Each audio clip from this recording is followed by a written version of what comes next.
মুখ্যমন্ত্ৰী দেখিছিলে নেকি তেওঁলোকে হত্যা কৰা? মই আপোনাৰ সংবাদ মাধ্যমৰ জৰিয়তে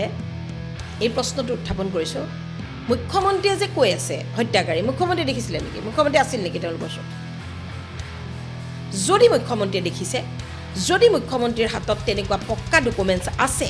তেনেহ'লে মুখ্যমন্ত্ৰীয়ে আদালতৰ কাঠগড়াত উঠি ক'ব লাগিব কথাটো, সদনত নহয়। বহু লোকেই কৈ আছে এটা কথা যে শিখা শৰ্মাই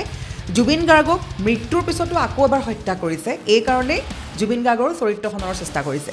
জুবিন গাৰ্গৰ চৰিত্ৰ হননৰ চেষ্টা কৰিছে শিখা শৰ্মা বাইদেৱে। সকলোৱে লিখি আছে, মেক্সিমাম মই পষ্ট পাওঁ, লিখা দেখা পাওঁ। গতিকে এই প্ৰসংগটো আপুনি চৰিত্ৰ হনন কৰিব চেষ্টা কৰিছে নেকি জুবিন গাৰ্গক? যি সময়ত আচলতে মানুহে জুবিন গাৰ্গৰ কাৰণে #জাষ্টিছ ফৰ জুবিন গাৰ্গ লিখি আছে, সেই সময়ত কিন্তু মই আপোনাৰ যদি ফেচবুক একাউণ্টটো চাওঁ, তাত দেখা পাওঁ #জাষ্টিছ ফৰ শ্যাম কানু, শেখৰ, সিদ্ধাৰ্থ আৰু অমৃতপ্ৰভা মহন্ত। অসমত এনেকুৱা এটা পৰ্যায় চলি আছে, কিন্তু আপুনি এই ধৰণৰ পষ্ট কিয় কৰিছে? শ্যাম কানু, সিদ্ধাৰ্থ, অমৃতপ্ৰভা আৰু শেখৰ সন্দীপন, এই পাঁচজন যাক মই শ্বৰ্টকৈ চাচ বুলি কৈছোঁ, তেওঁলোকৰ লগতহে অন্যায় হৈছে, তেওঁলোকৰ লগত দুৰ্ঘৰ অন্যায় হৈছে, সেইকাৰণেই মই তেওঁলোকৰ জাষ্টিছ বিচাৰিছোঁ। হয়, এতিয়া মুখ্যমন্ত্ৰীয়ে যে এষাৰ কথা ক'লে, আজি বহু মিটিঙতো কৈছে, সাংবাদিকে সোধা প্ৰশ্নৰ উত্তৰতো কৈছে, সদনৰ মজিয়াতো কৈছে, তেওঁ প্ৰথমৰ পৰা কিন্তু কৈ আছে হত্যাকাৰী বুলি। তেওঁ আপোনাৰ মতে তেন্তে মুখ্যমন্ত্ৰীয়ে কিয় কৈছে এষাৰ কথা? তাত কিবা কথা সোমাই আছে নেকি নে কি? জুবিন গাৰ্গৰ পত্নী গৰিমা শইকীয়া গাৰ্গে তেওঁ নিজৰ কাহিলীৰ ঘৰটোৰ পৰা ওলাই গৈ বেলেগ ঠাইৰ পৰা জুবিনৰ পেজৰ পৰা ফেচবুক লাইভ কৰিছে। ফেচবুক লাইভ কৰি কান্দি কান্দি কৈছে যে সিদ্ধাৰ্থক আপোনালোকে একো নকৰিব, সিদ্ধাৰ্থক আহিবলৈ দিয়ক, সিদ্ধাৰ্থ জুবিনৰ কাৰণে কি আছিল সেয়া মাত্ৰ আমি জানো। জুবিনে সিদ্ধাৰ্থক টোপ এটা পৰিবলৈ দিয়া নাছিলে। সিদ্ধাৰ্থ কাষত নাথাকিলে মই এখোজো আগবাঢ়িব নোৱাৰিম। সিদ্ধাৰ্থ মোৰ বাবে কি সেয়া মই আপোনালোকক বুজাব নোৱাৰিম। আপোনালোকে সিদ্ধাৰ্থৰ ওপৰত দিয়া এজাহাৰ উঠাই লওক, সিদ্ধাৰ্থক আপোনালোকে একো নকৰিব, আপোনালোকে প্লিজ আহিবলৈ দিয়ক। সিদ্ধাৰ্থৰ নিৰ্দোষিতা প্ৰমাণ কৰিবৰ কাৰণে এই ভিডিঅ' ক্লিপটোৱেই মোৰ দেন ছাফিচিয়েণ্ট। মুখ্যমন্ত্ৰীয়ে ভাবিছে তেনেকৈ, মোৰ মতে মুখ্যমন্ত্ৰীয়ে তেনেকৈ ভাবিছে, যেনেকৈ অসমৰ বহুত মানুহেতো ভাবিছে হত্যা বুলি, ভাবিছেনে নাই? অসমৰ এটা গৰিষ্ঠ চাম মানুহে, ৰাইজে জুবিন গাৰ্গক হত্যা কৰিছে বুলি ভাবিছে, হয়নে নহয়? সেই গৰিষ্ঠ চাম মানুহৰ মাজত মুখ্যমন্ত্ৰীও এজন, যিজনে ভাবিছে যে জুবিন গাৰ্গক হত্যা কৰিছে। সেইটো মুখ্যমন্ত্ৰীয়ে ভাবিছে কাৰণে কৈছে, মই ভবা নাই হত্যা কৰিছে বুলি, মই সেইকাৰণে নাই কোৱা। যিমানেই আপুনি অমৃতপ্ৰভাক ক'ব যে তুমি মদ খুৱাই আছিলা, সিমানে আপুনি জুবিনক অপমান কৰিব। মদ খুৱাবলৈ পালে কেনেকৈ? মানুহটোকতো পাব লাগিব ন। মাজৰাতি এটা মানুহক মদ খুৱাবলৈতো আপুনি কাষত পাব লাগিব ন। কাষত কেনেকৈ পালে আপুনি? গতিকে অমৃতপ্ৰভাৰ কথা আপুনি যিমানেই ক'ব, তাৰ লগত জুবিন জড়িত হৈ পৰিব। অমৃতপ্ৰভাক আপুনি যিমানেই ক'ব যে এই মদ খুৱালে, সিমানেই কথাবিলাক বেয়ালৈ যাব। অমৃতপ্ৰভাৰ বয়স কিমান? 25, 26, 27, উইদিন 30, তাতকৈতো বেছি নহয়। জুবিনৰ বয়স কিমান? মৃত্যুৰ 2 মাহৰ পিছত জুবিন 53 কমপ্লিট কৰি 54ত সোমাইছিলে। তাৰমানে অমৃতপ্ৰভাতকৈ জুবিন কমেও 25 বছৰৰ ডাঙৰ। গতিকে এজনী সৰু ছোৱালী, নিজৰ জীয়েকৰ লগৰ ছোৱালীজনীয়ে, অখিল গগৈ মানুহটো বৰ ডুপ্লিকেট মানুহ। অখিল গগৈৰ কথা মই একো বিশ্বাস নকৰোঁ, এটাও বিশ্বাস নকৰোঁ। গতিকে অখিল গগৈ এতিয়া এখন নিজে বনাইলে স্বৰচিত চাৰ্জশ্বীট। অখিল গগৈ চাৰ্জশ্বীটখন স্বৰচিত চাৰ্জশ্বীটেই নে তেওঁ কোনোবা চ'ৰ্চৰ পৰা পাইছে, মই নাজানো। তো গতিকে আপুনি এই কথাত লিখিছিলে যে PS-ৰ একাউণ্টত যে ইমান টকা পাইছে, সেই জুবিন গাৰ্গেই টকাখিনি পঠিয়াইছে। আপুনি এই ধৰণক এটা পষ্ট কৰিছিলে। গতিকে আপোনাৰ দৃষ্টিত PS কেইগৰাকীও দুখমুক্ত হ'ব নেকি, বা তেওঁলোকে দোষী নহয় নেকি?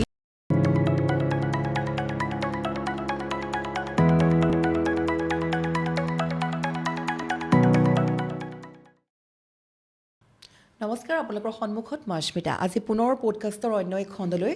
সকলোকে স্বাগতম জনাইছোঁ। আৰু ইতিমধ্যে আমাৰ প্ৰিকেপ চাই নিশ্চয় গম পাইছে, প্ৰথম ভিডিঅ' ক্লিপ এটা দেখা পায় যে আজি কোন আছে আমাৰ লগত আছে শিখা শৰ্মা বাইদেউ আছে। বাইদেউ স্বাগতম জনাইছোঁ। ধন্যবাদ। হয়, আচলতে আমাৰ প্ৰিকেপ চাই নিশ্চয়কৈ দৰ্শকসকলে কমেণ্ট আৰম্ভ কৰিছেই নিশ্চয়কৈ। আপুনি যিহেতু এটা টপিকক লৈ খুব লিখি আছে,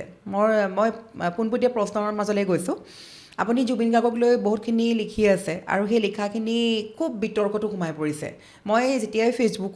ফেচবুক খোলাৰ মাত্ৰকে মই আপোনাৰ পষ্টক লৈ, আপোনাক নামক লৈ বহুত পাই থাকোঁ। কোনোবাই লিখিব শিখা শৰ্মা বাইদেউ এইটো লিখিছে, কোনোবাই লিখিব সেইটো লিখিছে। মোৰ ফালৰ পৰা এটা প্ৰশ্ন যি সময়ত আচলতে মানুহে জুবিন গাৰ্গৰ কাৰণে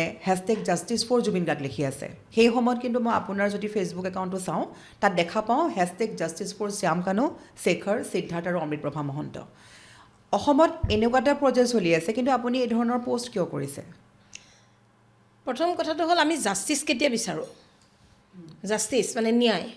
আমি ন্যায় কেতিয়া বিচাৰোঁ যেতিয়া কোনোবা এটা বস্তুত অন্যায় হয় অন্যায় হ'লেহে তাত ন্যায়ৰ প্ৰশ্ন আহে গতিকে জুবিন গাৰ্গৰ মেটাৰটোত কিবা অন্যায় হৈছে বুলি প্ৰথমতে একদম যেতিয়া প্ৰথমেই মই ভাবিছিলোঁ প্ৰথমতে যিদিনাখন জুবিন গাৰ্গৰ আমি খবৰটো পাইছিলোঁ 19 ছেপ্টেম্বৰ ইমিডিয়েট মোৰ ৰিয়েকশ্যন আছিলে যে হয় এইটো কিবা এটা হৈছে কাৰণ জুবিন গাৰ্গৰ ছাডেনলি নাই এই কথাটো মানি ল'বলৈ বেয়া লাগিছিলে মানে অসম্ভৱ লাগিছিলে আমি মানি ল'ব পৰা নাছিলোঁ তেতিয়া ময়ো লিখিছিলোঁ সেই সময়ত যে কথাটো ৰহস্যজনক আমি মানি ল'ব পৰা নাই কিবা এটা হৈছে আমিও ভাবিছিলোঁ যে হত্যা হৈছে কিবা হৈছে কিন্তু পিছলৈ আমি সেইখিনি নজনাৰ সময়ত কোৱা কথা যে পিছলৈ যেতিয়া আমি গোটেই বস্তুখিনি অবজাৰ্ভ কৰিলোঁ আমি যেতিয়া গোটেই চালোঁ ছিংগাপুৰৰ হস্পিটেলৰ ৰিপৰ্ট যেতিয়া চালোঁ জেনেৰেল হস্পিটেলৰ পষ্টমৰ্টেম যেতিয়া ৰিপৰ্ট চালোঁ আমি গোটেই বস্তুখিনি গোটেইখিনি অবজাৰ্ভ কৰি আছোঁতো আমি নহয় জানো বা আমি এতিয়া আমিতো এনেকুৱা নহয় যে আমাৰ চিন্তা শক্তি নাই আমি আমাৰ বিচাৰ বিবেচনা নাই আমি মানে একেটা কথাতে ৰিজিড হৈ লাগি থাকিম এনেকুৱাতো নহয় আমি চিন্তা কৰিব লাগিব ভগৱানে আমাক মগজ এটা দিছে আমি পৰিস্থিতিটো অধ্যয়ন কৰি গোটেই বস্তুবিলাক প্লাছ মাইনাছ চাই হয় নহয় সঁচা মিছা গোটেই বস্তুটোক আমি অবজাৰ্ভ কৰি আছোঁ আৰু অবজাৰ্ভ কৰি কৰি মই এটা সিদ্ধান্তত উপনীত হ'লোঁ যে মই ব্যক্তিগত সিদ্ধান্ত এইটো মোৰ ব্যক্তিগত সিদ্ধান্ত যে মই উপনীত হ'লোঁ যে জুবিন গাৰ্গক কোনেও হত্যা কৰা নাই মই আজিও ক'ম মই য'তেই ক'ব লাগে কাইলৈ যদি মোক কোনোবাই মানে অনুসন্ধানকাৰী যদি এজেঞ্চিয়ে মোক মাতিও লৈ যায় তেতিয়াও মই ক'ম এইটো মোৰ মনৰ কথা মোৰ মনৰ বিশ্বাস গভীৰ বিশ্বাস যে জুবিন গাৰ্গৰ মৃত্যুটোৰ কেতিয়াও কোনো হত্যা জড়িত নাই কেতিয়াও নাই কোনো নাই মোৰ বিশ্বাস এইটো গভীৰ বিশ্বাস জুবিন গাৰ্গৰ এইটো হ'ব নালাগিছিলে দুৰ্ভাগ্যজনক মৃত্যু হ'ল যিটো হ'ব নালাগিছিলে কিন্তু যিহেতু জুবিন গাৰ্গৰ লগত কোনো মানুহে হত্যা কৰি তেওঁক অন্যায় কৰা নাই বুলি মই বিশ্বাস কৰোঁ গতিকে যিহেতু মোৰ বিশ্বাস যে তেওঁৰ লগত অন্যায় হোৱা নাই ন' ডাউট ভগৱানে বিচাৰ কৰিছে ভগৱানে এইটো এতিয়া ভগৱানৰ কথাটো মই অন্যায় বুলি ক'বও নোৱাৰোঁ কাৰণ আমি ভগৱানলৈ ভয় কৰোঁ ভগৱানক মই মানি চলোঁ গতিকে মই ভগৱানে আমাৰ লগত অন্যায় কৰিছে বুলি মই ক'ব নোৱাৰোঁ কাইলৈ যদি মোৰ নিজৰ লগতো কিবা এটা ঘটনা কৰে তথাপিও নমৰালৈকে মই ধৰা মৰা নাই মোক ভগৱানে এনেকুৱা এটা পানিছমেণ্ট দিছে মোৰ এটা ডাঙৰ এক্সিডেণ্ট হৈছে কিবা হৈছে তেতিয়া মই ভগৱানে মোৰ লগত অন্যায় কৰিছে বুলি নকওঁ কাৰণ ভগৱানে সদায় ন্যায়েই কৰে গতিকে অন্যায় কৰিছে বুলি ক'বলৈ মোৰ ভয় লাগে ভগৱানক যিহেতু মই ভগৱান মানি চলোঁ গতিকে জুবিন গাৰ্গৰ লগত ধৰা হ'ব নলগীয়া আমি নিবিচৰা এটা দুৰ্ভাগ্যজনক ঘটনা ঘটিলে তেওঁৰ আমাৰ মাজত নাই গতিকে সেইটো আমি দুখ পাইছোঁ কিন্তু তাৰ অৰ্থ এইটো নহয় যে তেওঁৰ লগত অন্যায় হৈছে বুলি মই ক'ম মোৰ মতে জুবিন গাৰ্গৰ লগত কোনেও অন্যায় কৰা নাই কোনেও তেওঁক হত্যা কৰা নাই তেওঁ হৈছে হ'ব নালাগিছিলে কিন্তু জুবিন গাৰ্গৰ মৃত্যুৰ অচিলালৈ এই 5জন মানুহ শ্যাম কানু সিদ্ধাৰ্থ অমৃতপ্ৰভা শেখৰ আৰু সন্দীপন এই 5জন মানুহৰ প্ৰতি অসমৰ এছাম মানুহৰ যি হিংসাত্মক ব্যৱহাৰ যি আক্ৰোশমূলক ব্যৱহাৰ যি আক্ৰমণাত্মক ব্যৱহাৰ এই কথাটো অন্যায় হৈছে এই কথাটোহে অন্যায় হৈছে আচলতে মোৰ মতে শ্যাম কানু সিদ্ধাৰ্থ অমৃতপ্ৰভা আৰু শেখৰ সন্দীপন এই 5জন যাক মই শ্বৰ্টকৈ চাচ বুলি কৈছোঁ তেওঁলোকৰ লগতহে অন্যায় হৈছে তেওঁলোকৰ লগত দুৰ্ঘৰ অন্যায় হৈছে সেইকাৰণেই মই তেওঁলোকৰ জাষ্টিছ বিচাৰিছোঁ তেন্তে মই এটা প্ৰশ্ন সুধিম আপোনাক আপুনি ক'লে যে আপোনাৰ মতে জুবিনৰ লগত তেওঁলোকৰ লগত অন্যায় হৈছে জুবিনৰ লগত বা #জাষ্টিছ ফৰ জুবিন গাৰ্গ মই নিলিখোঁ মই #জাষ্টিছ ফৰ চাচ বুলি যিটো আপুনি কথা কৈছে কিন্তু স্বয়ং মুখ্যমন্ত্ৰী হিমন্ত বিশ্ব শৰ্মাই কৈছে সদনৰ মজিয়াত স্পষ্টভাৱে কৈছে যে হত্যাকাণ্ড আৰু লগতে এইটো কথাও কৈছে 4জনৰ নামো কৈছে তাত সন্দীপনৰ নাম নাই তেওঁৰ ওপৰত বেলেগ গোচৰ লগোৱা হৈছে কিন্তু এই 4জনকাৰীক হত্যাকাৰী বুলি মুখ্যমন্ত্ৰীয়ে কৈছে খুদ তাৰপিছতো আপুনি কৈ আছে তেওঁলোক হত্যাকাৰী নহয় এই প্ৰসংগত আপুনি কি ক'ব মুখ্যমন্ত্ৰী দেখিছিলে নেকি তেওঁলোকে হত্যা কৰা মই আপোনাৰ সংবাদ মাধ্যমৰ জৰিয়তে এই প্ৰশ্নটো উত্থাপন কৰিছোঁ মুখ্যমন্ত্ৰীয়ে যে কৈ আছে হত্যাকাৰী মুখ্যমন্ত্ৰী দেখিছিলে নেকি মুখ্যমন্ত্ৰী আছিল নেকি তেওঁলোকৰ ওচৰত যদি মুখ্যমন্ত্ৰীয়ে দেখিছে, যদি মুখ্যমন্ত্ৰীৰ হাতত তেনেকুৱা পক্কা ডকুমেণ্টছ আছে, তেনেহ'লে মুখ্যমন্ত্ৰীয়ে আদালতৰ কাঠগড়াত উঠি ক'ব লাগিব কথাটো, সদনত নহয়। কাৰণ যিকোনো এটা কেছৰ বিচাৰ সদনত, বিধানসভাৰ মজিয়াত নহয়। যিকোনো কেছৰ বিচাৰ কৰিবলৈ ন্যায়পালিকা আছে। বিধানপালিকাই বিচাৰ নকৰে। বিধানপালিকাৰ কাম হ'ল বিধেয়ক বনোৱা, আইন বনোৱা। বিধানপালিকা, এছেম্বলি, সংসদ মানে আপোনাৰ বিধানসভাৰ যিটো ভৱন মানে মজিয়া, বিধানসভাৰ মজিয়া, সদন, সেই সদনত কোন দোষী, কোন নিৰ্দোষী, কাৰ হত্যা হ'ল, কাৰ হত্যা নহ'ল, এইবিলাক আচলতে ক'লে সেইটো আল্টিমেট নহয়। আল্টিমেটটো হ'ব আদালতত। যিকোনো এটা বস্তুত ৰায়দান কৰিব, কোন দোষী, কোন নিৰ্দোষী, জুবিন গাৰ্গক হত্যা কৰা হ'ল নে হত্যা কৰা নহ'ল, নিজেই মৰিলে, জুবিন গাৰ্গৰ স্বাভাৱিক মৃত্যু নে দুৰ্ঘটনাবশতঃ মৃত্যু নে হত্যাৰ বলি হৈছে, এই গোটেই বস্তুখিনি ৰায়দান কৰিব আদালতেহে, বিচাৰকেহে কৰিব, জাজে কৰিব। হিমন্ত বিশ্ব শৰ্মা জাজ নহয় নহয়। হিমন্ত বিশ্ব শৰ্মা জাজ নেকি? তেখেত অসমৰ মুখ্যমন্ত্ৰীহে। গতিকে তেখেতে এই কথাখিনি সদনৰ মজিয়াত ক'লে আমি তাৰ মূল্য নিদিওঁ, তাৰ ভেলু নাই। তেওঁ কৈছে সেইটো এটা বেলেগ কথা, তেওঁৰ সেইটো পলিটিকেল টক। হিমন্ত বিশ্ব শৰ্মাৰ সেইটো হিমন্ত বিশ্ব শৰ্মাৰ সেইটো পলিটিকেল টক। তেওঁ সদনত কথাটো কৈছে, কিন্তু সদনটোৱেই আল্টিমেট নহয়। হিমন্ত বিশ্ব শৰ্মাই এই কথাখিনি যিটো কোৰ্টত, জুবিন গাৰ্গৰ মৃত্যুৰ কেছটো যিটো কোৰ্টত উঠিছে, গুৱাহাটীৰ যিটো কোৰ্টত কেছটো চলিছে, সেই কোৰ্টত গৈ এজন আই উইটনেছ হিচাপে আদালতৰ কাঠগড়াত উঠিব লাগিব। আকৌ আদালতৰ এটা কাঠগড়া থাকে, আপোনালোকেতো চাগে দেখিছে। কাঠগড়াটোৰ পৰা আকৌ নামি ক'লেও নহ'ব, একেবাৰে কাঠগড়াটোত উঠি ল'ব লাগিব। লৈ পেলাই আমাৰ ধৰ্মীয় কিতাপ, হিমন্ত বিশ্ব শৰ্মা যিহেতু হিন্দু, তেখেতে গীতাত ধৰি শপত খাব লাগিব, বোলে মই যি ক'ম, সঁচাৰ বিনে মিছা নকওঁ, সেই বুলি কৈ তেওঁ কাঠগড়াত উঠি মাননীয় বিচাৰপতিৰ ওচৰত তেওঁ ক'ব লাগিব যে জুবিন গাৰ্গৰ হত্যা হৈছিলে, 4জন মানুহে ধৰি দিছিলে, এজন মানুহে মাৰি দিছিলে, মই দেখিছোঁ। তেতিয়া তেওঁক জাজে সুধিব, বোলে আপোনাৰ হাতত কি প্ৰমাণ আছে?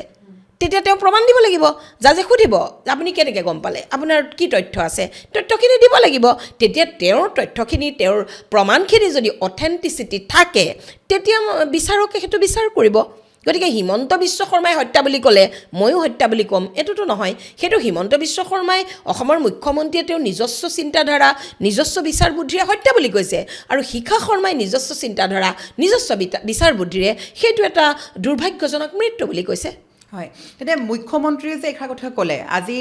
বহু মিটিঙতো কৈছে, সাংবাদিকে সোধা প্ৰশ্নৰ উত্তৰতো কৈছে, সদনৰ মজিয়াতো কৈছে, তেওঁ প্ৰথমৰ পৰা কিন্তু কৈ আছে হত্যাকাৰী বুলি। তেওঁ আপোনাৰ মতে তেন্তে মুখ্যমন্ত্ৰীয়ে কিয় কৈছে এষাৰ কথা? তাত কিবা কথা সোমাই আছে নেকি নে কি? মুখ্যমন্ত্ৰীয়ে ভাবিছে তেনেকৈ। মোৰ মতে মুখ্যমন্ত্ৰীয়ে তেনেকৈ ভাবিছে। যেনেকৈ অসমৰ বহুত মানুহেতো ভাবিছে হত্যা বুলি, ভাবিছেনে নাই? অসমৰ এটা গৰিষ্ঠ চাম মানুহে, ৰাইজে জুবিন গাৰ্গক হত্যা কৰিছে বুলি ভাবিছে, হয়নে নহয়? সেই গৰিষ্ঠ চাম মানুহৰ মাজত মুখ্যমন্ত্ৰীও এজন, যিজনে ভাবিছে যে জুবিন গাৰ্গক হত্যা কৰিছে। সেইটো মুখ্যমন্ত্ৰীয়ে ভাবিছে কাৰণে কৈছে। মই ভবা নাই হত্যা কৰিছে বুলি, মই সেইকাৰণে নাই কোৱা। কিন্তু এগৰাকী মুখ্যমন্ত্ৰী পদত থাকি তেওঁ, মই এই কথাটো এইকাৰণে সুধিছোঁ, বহু ৰাইজে, আমি যেতিয়া সংবাদ মাধ্যমৰ জৰিয়তে যেতিয়া আমি ওলাই যাওঁ ফিল্ডলৈ, আমাক বহুতে প্ৰশ্ন কৰে যে মুখ্যমন্ত্ৰীয়ে হত্যাকাণ্ড বুলি কৈছে, এইটো হত্যাকাণ্ডই হয়, এনেকৈ বহুতেই কয়। গতিকে এয়া বিচাৰ আদালতে কৰিব, সেইটো আমিও অপেক্ষা কৰিব লাগিব। কিন্তু ৰাইজৰ এইটো প্ৰশ্ন যে মুখ্যমন্ত্ৰী তেন্তে ঘপককৈ কেনেকৈ ক'ব পাৰিলে? এটা বহুত ডাঙৰ ইছ্যু হৈ গৈছে। আজি এয়া কেৱল ইণ্ডিয়াতে নহয়, ছিংগাপুৰতো গৈ পাইছে, সমগ্ৰ বিশ্ববাসীয়ে গম পাইছে। গতিকে এই বস্তুটো মুখ্যমন্ত্ৰীয়ে কেনেকৈ ক'ব পাৰিলে, যে তেওঁ ভবা কথাটোকে তেওঁ স্পষ্টভাৱে কেনেকৈ ক'ব পাৰিলে আপোনাৰ দৃষ্টিত? আচলতে তাৰমানে অসমৰ মুখ্যমন্ত্ৰী হিমন্ত বিশ্ব শৰ্মাই বহুত আগৰে পৰা মুকলিকৈ কৈ আহিছে যে তেওঁ জুবিন ফেন। তেওঁ কৈ আহিছে, তেওঁ আনকি এইটোও কৈছে যে অংগৰাগ পাপন মহন্তৰ গানৰ লেভেলটো বহুত হাই হৈ যায়, বহুত ইণ্টেলেকচুৱেল হৈ যায়, যিটো মুখ্যমন্ত্ৰীয়ে কৈছে যে মই সেই ইণ্টেলেকচুৱেল মানে ছিষ্টেমটোত মই ঢুকি নাপাওঁগৈ। গতিকে পাপন বহুত হাই হৈ যায়, গতিকে পাপনক মই ঢুকি নাপাওঁ, গতিকে মই জুবিনৰ অনুৰাগী। এই কথাটো মুখ্যমন্ত্ৰীয়ে বহুতবাৰ কৈছে। গতিকে এজন মুখ্যমন্ত্ৰীৰ লগে লগে তেওঁ জুবিনৰ অনুৰাগীও। গতিকে জুবিনৰ অনুৰাগী হিচাপে তেওঁ জুবিনৰ হত্যা হৈছে বুলি ভবাটো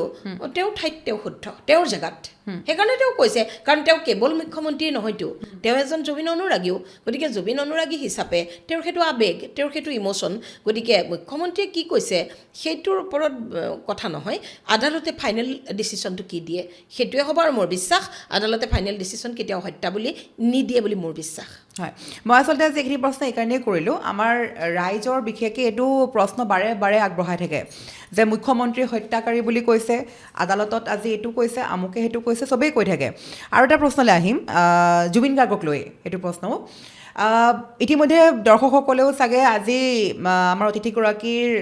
সৈতে কথা পাতি আছোঁ আৰু নিশ্চয়কৈ আপোনালোকেও চাগে এইটো প্ৰশ্ন কৰিব কমেণ্টত যিখিনি আপোনালোকে বাৰে বাৰে কৰি থাকে আপুনি যিটো কথা কৈ আছে জুবিন গাৰ্গৰ চৰিত্ৰক লৈ যিখিনি কথা কৈ আছে বহু লোকেই কৈ আছে এটা কথা যে শিখা শৰ্মাই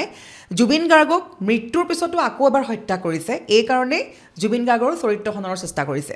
জুবিন গাৰ্গৰ চৰিত্ৰ হননৰ চেষ্টা কৰিছে শিখা শৰ্মা বাইদেৱে সকলোৱে লিখি আছে মেক্সিমাম মই পষ্ট পাওঁ দেখা পাওঁ গতিকে এই প্ৰসংগটো আপুনি চৰিত্ৰ হনন কৰিব চেষ্টা কৰিছে নেকি জুবিন গাৰ্গক চাওক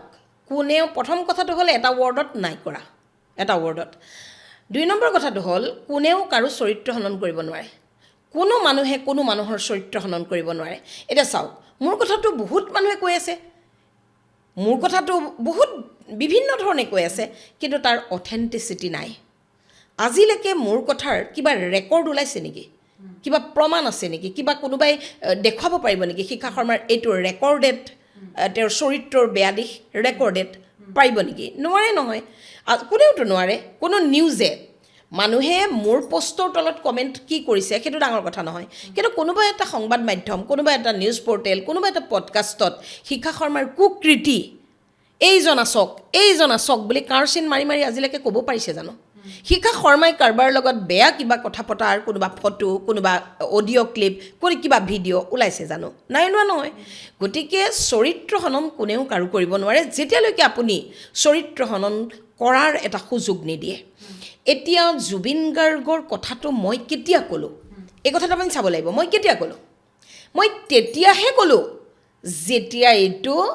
SITৰ ফালৰ পৰা লিখিতভাৱে প্ৰচাৰ হ'ল আজি ময়ে নহয় আপুনি গোটেই চাওকচোন বস্তুবিলাক পোষ্ট চাওক অমৃত প্ৰভা ইমান টাইমৰ পৰা ইমান টাইমলৈকে জুবিনৰ ৰুমত থাকি এইটো কৰিলে অমৃত প্ৰভাই সাৰ পাই দেখিলে জুবিন কাষৰ অমৃত প্ৰভা টোপনি গ'ল শুই গ'ল কাষত জুবিন শুই আছে গতিকে এইটো মই চৰিত্ৰ হনন কৰিব নালাগে চাৰ্জশ্বিটত লিখিছে আৰু চাৰ্জশ্বিটত লিখাৰ কাৰণেহে মানুহে ক'বলৈ পাৰিলে যে গোটেই ৰাতি অমৃত প্ৰভাই জুবিন গাৰ্গক মদ খুৱাই আছিলে গোটেই ৰাতি জুবিন গাৰ্গক মদ খুৱাই থাকিবলৈ অমৃত প্ৰভাই পালে কেনেকৈ ৰাতিটো মানুহ হোটেলত শুইহে থাকে গোটেই ৰাতি মদ খুৱাই থাকিবলৈ অমৃত প্ৰভাই পালে কেনেকৈ গতিকে এই কথাবিলাকেই চৰিত্ৰ হনন কৰিছে মই জাষ্ট তেওঁলোকে কোৱা কথাখিনি মই আকৌ ৰিপিটে কৰিছোঁ বস্তুটো বুজি পালে নাই আপুনি আৰু এটা কথা আপুনি চাব আমি যিমানেই অমৃত প্ৰভাক গালি পাৰিম আপুনি বস্তুটো চাব দেই কথাটো কেনেকুৱা হৈছে শিখা শৰ্মাই চৰিত্ৰ হনন নাই কৰা চৰিত্ৰ হনন কিন্তু বেলেগ ধৰণেহে হৈ আছে আপুনি যিমানেই আদালতত অমৃত প্ৰভাক দোষী কৰিব যিমানেই আপুনি নিৰ্দোষী অমৃত প্ৰভা মই বাৰে বাৰে কৈছোঁ নিৰ্দোষী অমৃত প্ৰভা যিমানেই আপুনি নিৰ্দোষী অমৃত প্ৰভাক আদালতত ক'বলৈ যাব যে অমৃত প্ৰভাই জুবিনক খুব মদ খুৱাইছিলে মদেই খুৱাই আছিলে অমৃত প্ৰভাই ৰাতি এটা পেক বনাই দিছিলে সন্ধিয়া এটা পেক বনাই দিছিলে মাজৰাতি এটা পেক বনাই দিছিলে অমৃত প্ৰভাই গোটেই ৰাতি জুবিনক শুবলৈ দিয়া নাছিলে তাৰ অৰ্থটো কি আপুনি কৈ আছে বোলে অমৃত প্ৰভাই জুবিন দাক মদ খুৱাই আছিলে সন্ধিয়া এপেক খোৱালে 10টাত এপেক খোৱালে 12টাত এপেক খোৱালে অমৃত প্ৰভাই 2টা টেবলেট খোৱা দেখিছিলে অমৃত প্ৰভাই আৰ্লি মৰ্ণিঙত জুবিনক মদ খুৱালে তাৰ মানে খুৱাবলৈ পালে কেনেকৈ আপুনিহে কৈ আছে যে অমৃত প্ৰভা জুবিনক মদ খুৱাই আছে তাৰমানে অমৃত প্ৰভা জুবিনৰ লগত একেটা ৰুমতে থকাটো আপুনি কৈছে যিমানেই আপুনি অমৃত প্ৰভাক ক'ব যে তুমি মদ খুৱাই আছিলা সিমানে আপুনি জুবিনক অপমান কৰিব মদ খুৱাবলৈ পালে কেনেকৈ মানুহটোকতো পাব লাগিব ন মাজৰাতি এটা মানুহক মদ খুৱাবলৈতো আপুনি কাষত পাব লাগিব ন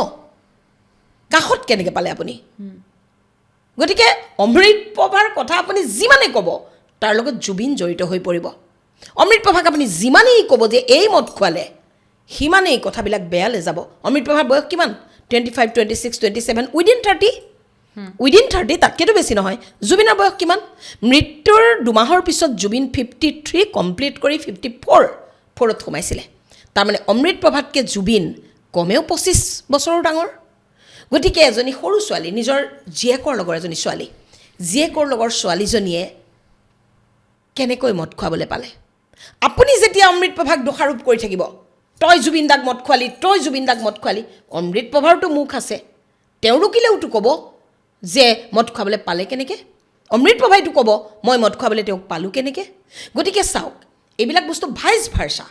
এনেকুৱা নহয় যে গোটেই মানুহবিলাকে মিলি আমি অমৃত প্ৰভাক মাৰি পেলালোঁ গোটেই মানুহবিলাকে মিলি আমি শ্যাম কানুক মাৰি পেলালোঁ তাহাঁতি একদম মৰি গ'ল আমি মাৰি পেলালোঁ তাহাঁতৰ হকে মাতিবলৈ কোনো মানুহ নাই এনেকুৱাতো কথা নহ'ব গতিকে আমাক কি লাগে সত্যটো লাগে ৰিয়েলিটিটো লাগে ৰিয়েলিটিটো কি আৰু মোৰ বিশ্বাস ছিংগাপুৰৰ ইয়টখনত 11 জন আছিলে ছিংগাপুৰত থকা অসমীয়া 5 জন আছিলে আপোনাৰ জুবিন গাৰ্গৰ লগত যোৱা মানুহ ইয়টৰ কৰ্মচাৰী আছিলে 2 জন ঠিক আছে মই মানি ল'লোঁ গোটেই টিমটোৱে মিলি জুবিনক বাৰু মাৰি পেলালে মই মানি ল'লোঁ ইয়টৰ কৰ্মচাৰী 2 জনটো অসমৰ মানুহ নহয় ইয়টখনৰ যি 2 জন নাবিক আছিলে এজন কৰ্মচাৰী তেওঁলোকতো অসমৰ মানুহ নহয় ছিংগাপুৰত গৈ অসমৰ পৰা যোৱা এটা টিমে ছিংগাপুৰত বাস কৰা মানুহৰ লগত মিলি যেতিয়া এজন মানুহক মাৰিব তেওঁ জুবিন গাৰ্গেই হওক বা যোনেই নহওক হত্যা যেতিয়া কৰিব ইয়টৰ কৰ্মচাৰীকেইজনে কি চাই থাকিব আৰু এটা কথা যিজন মানুহে মদ নাখায় তাক আপুনি জোৰ জবস্তি কেনেকৈ মদ খুৱাব গতিকে কথাৰো এটা সীমা থাকিব লাগে জুবিনো আমাৰ দেশৰ মানুহ অমৃত প্ৰভাও আমাৰ দেশৰ মানুহ শ্যাম কানু সিদ্ধাৰ্থ সন্দীপন শেখৰ তেওঁলোকো আমাৰ ৰাজ্যৰ অসমীয়া মানুহ গতিকে তেওঁলোকে যদি জুবিনক সঁচাকৈয়ে হত্যা কৰিলেহেঁতেন তেতিয়াহ'লে মই তেওঁলোকক কেতিয়াও সমৰ্থন নকৰিলোহেঁতেন কিন্তু প্ৰশ্ন কৰকচোন তেওঁলোকে জুবিনক কিয় হত্যা কৰিব কিহৰ কাৰণে হত্যা কৰিব আৰু এটা মই এইখিনিতে কিয় হত্যা কৰিলে বুলি কওঁতে মই এটা প্ৰশ্ন আপোনাক সুধিম যিহেতু জুবিন গাৰ্গৰ লুটিছে ইতিমধ্যে আপুনি খবৰ পাইছে যে জুবিন গাৰ্গক শ্যাম কানু মহন্তই হওক সিদ্ধাৰ্থ শৰ্মাই হওক শেখৰ এই 3 জনে বিশেষকৈ এই 3 জনে জুবিন গাৰ্গক টকাসমূহ খালে কোটি কোটি টকাৰ সম্পত্তি গঢ়িলে এই কথা ইতিমধ্যে তেওঁৰ ওপৰত গোচৰ ৰুজু কৰা হৈছে গতিকে জুবিন গাৰ্গক টকাৰ কাৰণেতো হত্যা কৰিব পাৰে এতিয়া বহুতৰ সেইটোৱে প্ৰশ্ন টকাৰ কাৰণে জুবিন গাৰ্গক হত্যা কৰিব পাৰে বহুতে কৈছে যে জুবিন গাৰ্গে ছিংগাপুৰৰ পৰা আহি অক্টোবৰৰ 2 তাৰিখে সিদ্ধাৰ্থৰ লগত বহি টকাৰ হিচাপ লোৱা কথা আছিলে গতিকে সেই ষড়যন্ত্ৰটোতো মাৰি দিব পাৰে চাওক জুবিন গাৰ্গ ইমানো ৰিচ পাৰ্চন নহয় জুবিন গাৰ্গ টকাৰ কাৰণে হত্যা হ'ব পৰাকৈ ৰিচ পাৰ্চন নহয় কেতিয়াও নহয় জুবিন গাৰ্গে কষ্ট কৰে গান গায় গানৰ মাধ্যমেৰে তেওঁ পইচা পায় গতিকে টকাৰ কাৰণে জুবিন গাৰ্গক কেতিয়াও নামাৰে জুবিন গাৰ্গ জীয়াই থাকিলেহে তেওঁলোকৰ লাভ জুবিন গাৰ্গক মাৰিলে তেওঁলোকৰ কি লাভ হ'ব আৰু এটা কথা আপুনি ভাবক আজিৰ জমানাত এনেকুৱা কোনো মানুহ নাই যে হত্যা কৰি নিজৰ সংসাৰখন বৰবাদ কৰিব নিজৰ মানুহ চবেই জানে আৰু শ্যাম কানু মহন্ত মই জনাত মই নাজানো তেওঁক মই আজিলৈকে ব্যক্তিগতভাৱে কথা পাতি পোৱা নাই তেওঁৰ পৰিয়ালৰ কোনো মানুহৰ লগত মোৰ চিনাকি নাই কিন্তু মই শুনিছোঁ শ্যাম কানু মহন্ত এজন ইঞ্জিনিয়াৰ গতিকে এজন অভিযন্তাই নিজৰ একোৱেই নাই নেকি যে জুবিনৰ পইচা কেইটালৈ আশা কৰি থাকিব প্ৰথম কথা 2 নম্বৰ কথা সিদ্ধাৰ্থ শৰ্মা যদি ইমানেই বেয়া মানুহ তেতিয়া আপোনাতকৈ মোতকৈ জুবিনে বেছি বুজিব মৃত্যুৰ সময়লৈকে ডিঙিত বান্ধি লৈ ফুৰা সিদ্ধাৰ্থক আপুনি মই বেয়া বুলি ক'লে হ'ব জানো ঠিক আছে মই মানি ল'লোঁ সিদ্ধাৰ্থ বেয়া আপুনি কৈছে আৰু 10 জনে কৈছে তেনেহ'লে জুবিন গাৰ্গৰ মৃত্যু হৈছে 19 ছেপ্টেম্বৰ 2025 20 ছেপ্টেম্বৰ 2025ৰ দিনা দুপৰীয়া জুবিন গাৰ্গৰ পত্নী গৰিমা শইকীয়া গাৰ্গে তেওঁ নিজৰ ঘৰটোৰ কাহিলীপাৰাৰ ঘৰটোৰ পৰা ওলাই গৈ বেলেগ ঠাইৰ পৰা জুবিনৰ পেজৰ পৰা ফেচবুক লাইভ কৰিছে ফেচবুক লাইভ কৰি কান্দি কান্দি কৈছে যে সিদ্ধাৰ্থক আপোনালোকে একো নকৰিব সিদ্ধাৰ্থক আহিবলৈ দিয়ক সিদ্ধাৰ্থ জুবিনৰ কাৰণে কি আছিল সেয়া মাত্ৰ আমি জানো জুবিনে সিদ্ধাৰ্থক টোপ এটা পৰিবলৈ দিয়া নাছিলে সিদ্ধাৰ্থ কাষত নাথাকিলে মই এখোজো আগবাঢ়িব নোৱাৰিম সিদ্ধাৰ্থ মোৰ বাবে কি সেয়া মই আপোনালোকক বুজাব নোৱাৰিম আপোনালোকে সিদ্ধাৰ্থৰ ওপৰত দিয়া এজাহাৰ উঠাই লওক সিদ্ধাৰ্থক আপোনালোকে একো নকৰিব আপোনালোকে প্লিজ আহিবলৈ দিয়ক সিদ্ধাৰ্থৰ নিৰ্দোষিতা প্ৰমাণ কৰিবৰ কাৰণে এই ভিডিঅ' ক্লিপটোৱে মোৰ দেন ছাফিচিয়েণ্ট শুনক গৰিমা শইকীয়া গাৰ্গে জানে নে নাজানে যদি সিদ্ধাৰ্থ ইমান বদমাছ আছিলে গৰিমা শইকীয়াই কিয় লগ দিব ইমান দিন গৰিমা শইকীয়া গাৰ্গটো কেঁচুৱা ছোৱালী নহয় নিয়াৰ 50 তেওঁৰ এজ নিয়াৰ 50 এজনী মানুহ চিনি নাপায় নেকি গতিকে এইবিলাক কথা চাওক যাক গৰিমা শইকীয়া গাৰ্গে সন্দেহ কৰা নাই তাক আমি সন্দেহ কৰিম কিয় কিন্তু এটা প্ৰশ্ন মই সুধিম গৰিমা শইকীয়া গাৰ্গে এই কথা স্পষ্টীকৰণ দিছিলে যে তেওঁক সিদ্ধাৰ্থ শৰ্মাই বা কোনোবাই তেওঁক কৈছিলে জোৰ জবৰদস্তি তেওঁক কোৱা হৈছিলে আৰু হয়তো এনেকুৱা হ'ব পাৰে নেকি যে গৰিমা শইকীয়া গাৰ্গে খুব বিশ্বাস কৰিছিলে জুবিন গাৰ্গৰ দৰে বিশ্বাস কৰিছিলে তেওঁলোকে ভবা নাই যে সিদ্ধাৰ্থে হত্যা কৰিব পাৰে বুলি সেইবাবেই তেওঁলোকৰ প্ৰেছাৰত গৰিমা শইকীয়াই ক'ব পাৰে ভিডিঅ'ত লাইভ আহি পেলাই ফেচবুকত লাইভ আহি পেলাই কিন্তু পিছত গৰিমা শইকীয়াৰ লগতে ভগ্নী পামী বৰঠাকুৰে কথা স্পষ্টীকৰণ দিছিলে যে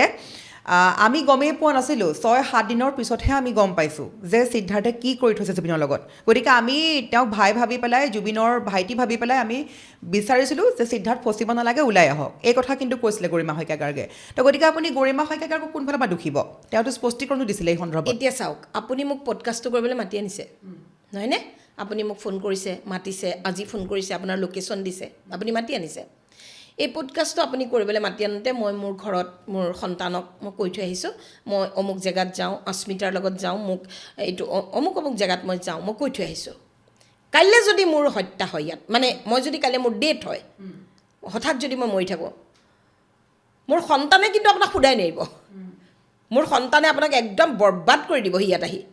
আপোনাৰ ষ্টুডিঅ' ভাঙি আপোনাক কি কৰিব তাহাঁতি ক'ব নোৱাৰে কাৰণ আপুনি মোক মাতি আনিছিলে আপোনাৰ লগত আছিলোঁ মই কথাটো বুজি পালে গতিকে 5জন মানুহ এঠাইলৈ গৈছিলে এজন মানুহ নাইকিয়া হৈ গ'ল প্ৰথম ডাইলগটো কি হ'ব লাগিছিলে তই মোৰ মানুহটোক কলৈ নিলি তোৰ লগত মই দি পঠাইছিলোঁ নহয় বিশ্বাস কৰি তই কলৈ নিলি এইটো হ'ল মানুহৰ প্ৰথম স্বাভাৱিক প্ৰতিক্ৰিয়া আৰু এটা কথা আপোনাক যদি মানুহে ইমান ডাইভাৰ্ট কৰিব পাৰে আপুনি মানুহৰ মতে আজি এটা ক'লে আকৌ কাইলৈ মানুহৰ ভয়ত আপুনি বেলেগ এটা ক'লে গতিকে আপোনাৰ স্থিতি কি আছে গতিকে আপোনাৰ কথা আলোচনা কৰাৰ কোনো যুক্তিয়েই নাই আৰু আটাইতকৈ এবভ অল আজিৰ জামানাত এনেকুৱা কোনো মানুহ নাই যে মানুহে শিকাই দিলেই নিজৰ জীৱন সংগীজনতকৈ বেলেগ মানুহক বেছি গুৰুত্ব দিব এনেকুৱা কোনো নাই আমি বিশ্বাস নকৰোঁ কোনোবাই চকুত পটি বান্ধি চকুত কাপোৰ বান্ধি কোনোবাই বিশ্বাস কৰিব পাৰে মই নকৰোঁ কাৰণ কোনোবাই ক'লে বুলিয়েই মোৰ হাজবেণ্ডৰ মৃতদেহটো মৰ্গত পৰি আছে ছিংগাপুৰত মোক কোনোবাই ক'লে প্ৰেছাৰ দিলে যে তুমি এনেকৈ কোৱা মই মোৰ হাজবেণ্ডৰ মৃত্যুৰ দ্বিতীয় দিনা ছিংগাপুৰত ডেড বডি পৰি থকা অৱস্থাত মই মোৰ হাজবেণ্ডৰ লগত যোৱা মানুহটোৰ নিৰ্দোষিতা প্ৰমাণ কৰিবলৈ মই আহি লাইভ কৰিম সেইটো আমিতো নকৰোঁ গতিকে কেলে কৰিলে গতিকে চাওক আপুনি মই এইবিলাক কথা ফেচবুকতহে ক'ব পাৰোঁ আদালতত এইবিলাক নচলে আদালতত সিদ্ধাৰ্থৰ উকিলে গৰিমা শইকীয়াৰ ক্লিপটো বজাই দিব জাজক দেখাই দিব গৰিমা শইকীয়াই সাক্ষী দি থৈছে সিদ্ধাৰ্থ নিৰ্দোষী আৰু আপুনি মই চিঞৰি থাকিলে কি হ'ব আৰু তেতিয়া গৰিমা শইকীয়াক কোনোবাই আদালতে তেওঁ নাজানে তেওঁক কোনোবাই শিকাই দিলে কাৰণে এইবিলাক ইমোশ্যন আদালতত নাখাটে এইবিলাক ইমোশ্যন নাখাটে প্ৰেক্টিকেল হ'ব লাগিব আমি প্ৰেক্টিকেল হ'ব লাগিব গৰিমা শইকীয়া সৰু ছোৱালী নহয় গৰিমা শইকীয়া গাঁৱৰ সহজ সৰল হোজা মহিলা নহয় গৰিমা শইকীয়া বোবা নহয় কলা নহয় বিবেচনা থকা নহয় তেওঁ উচ্চ শিক্ষিতা তেওঁ তাহানিতে বম্বেত পঢ়ি আহিছে গতিকে তেওঁ লোকৰ কথা মতে কিয় ক'ব আৰু আপুনি যিটো ক'লে যে কাৰোবাৰ প্ৰেছাৰত আহি কৈছে কিহৰ প্ৰেছাৰ সেইটোতো উলিয়াব লাগিব আপুনি ক'লে যে তেওঁ কাৰোবাৰ প্ৰেছাৰত আহি কৈছে কিহৰ প্ৰেছাৰ এনেকুৱা কি প্ৰেছাৰ থাকিব পাৰে গৰিমা শইকীয়াৰ ওপৰত এনেকুৱা কি প্ৰেছাৰ থাকিব পাৰে যাৰ কাৰণে নিজৰ স্বামীৰ মৃত্যুৰ দ্বিতীয় দিনা তেওঁ স্বামীৰ মেনেজাৰজনক মুক্ত কৰি দিবৰ কাৰণে অসমবাসীক কান্দি কান্দি আবেদন জনাব পাৰে তেনেহ'লে সমহুৱেৰ গৰিমা শইকীয়াক তদন্তলৈ আনিব লাগিব হয় আচলতে এইটো কথাই দৰ্শকসকলেও আচলতে বিভিন্ন সময়ত বিভিন্ন বাতৰিটো এই কথা প্ৰশ্ন কৰি থাকে যে গৰিমা শইকীয়া গাৰ্গে কাৰোবাৰ প্ৰেছাৰ পাই পেলাই এই কথা ক'ব পাৰে বা ইতিমধ্যে গৰিমা শইকীয়া গাৰ্গে কৈছে যে আমি সিদ্ধাৰ্থে যিবোৰ কৰি আছে আমি গমেই পোৱা নাছিলোঁ 6-7 দিনৰ পিছতহে মই ফেচবুক খুলি দেখা পাইছোঁ জুবিন গাৰ্গ ঢুকোৱাৰ পিছত আচলতে নাইকিয়া হোৱাৰ পিছত আমি ফেচবুক ইউটিউব হওক এইবোৰ চোৱাই নাছিলোঁ শেষতহে গম পালোঁ যে সিদ্ধাৰ্থৰ কি কুকৃতি কৰি আছিলে আৰু তেতিয়াই বহুলোকে এই প্ৰশ্ন কৰিছিলে যে গৰিমা শইকীয়া গাৰ্গে কাৰোবাৰ প্ৰেছাৰত বা সিদ্ধাৰ্থৰে হওক বা তাত থকা কাৰোবাৰ প্ৰেছাৰত এইদৰে ক'লে নেকি বিভিন্নজনে কৈছিলে কথা গতিকে আপুনি দিছে স্পষ্টীকৰণ আপোনাৰ যিটো ব্যক্তিগত কথা গতিকে আৰু এটা প্ৰশ্ন সুধিম আপুনি পোষ্টবিলাকত প্ৰায়ে গৰিমা শইকীয়া গাৰ্গক আপুনি লিখে যে তেওঁৱে দোষী বা তেওঁৰ বাবেই জুবিন গাৰ্গৰ বা তেওঁ এগৰাকী পত্নী হৈ কিয় গম নাপালে টকা পইচা কিমান আছে ক'ত আছে তেওঁ ঘৈণীয়েক হৈ দায়িত্ব নাছিল নেকি আপুনি এই কথা লিখে সেই টকা পইচাৰ ক্ষেত্ৰত গৰিমা শইকীয়াক আপুনি বাৰে বাৰে সাঙুৰ খুৱাইছিলে এই প্ৰসংগত আপুনি কি ভাবি পেলাই লিখিছিলে চাওক গৰিমা শইকীয়া গাৰ্গ সৰু ছোৱালী নহয় প্ৰথম কথা 2 নম্বৰ কথা তেওঁ অজলা অকৰা মানুহ নহয় 3 নম্বৰ কথা জুবিন গাৰ্গৰ এপিলেপচি আছে বুলি আমি সংবাদ মাধ্যমত গম পাইছিলোঁ এপিলেপচি থকা মানুহজনক তেওঁ ছিংগাপুৰলৈ অকলে কিয় পঠালে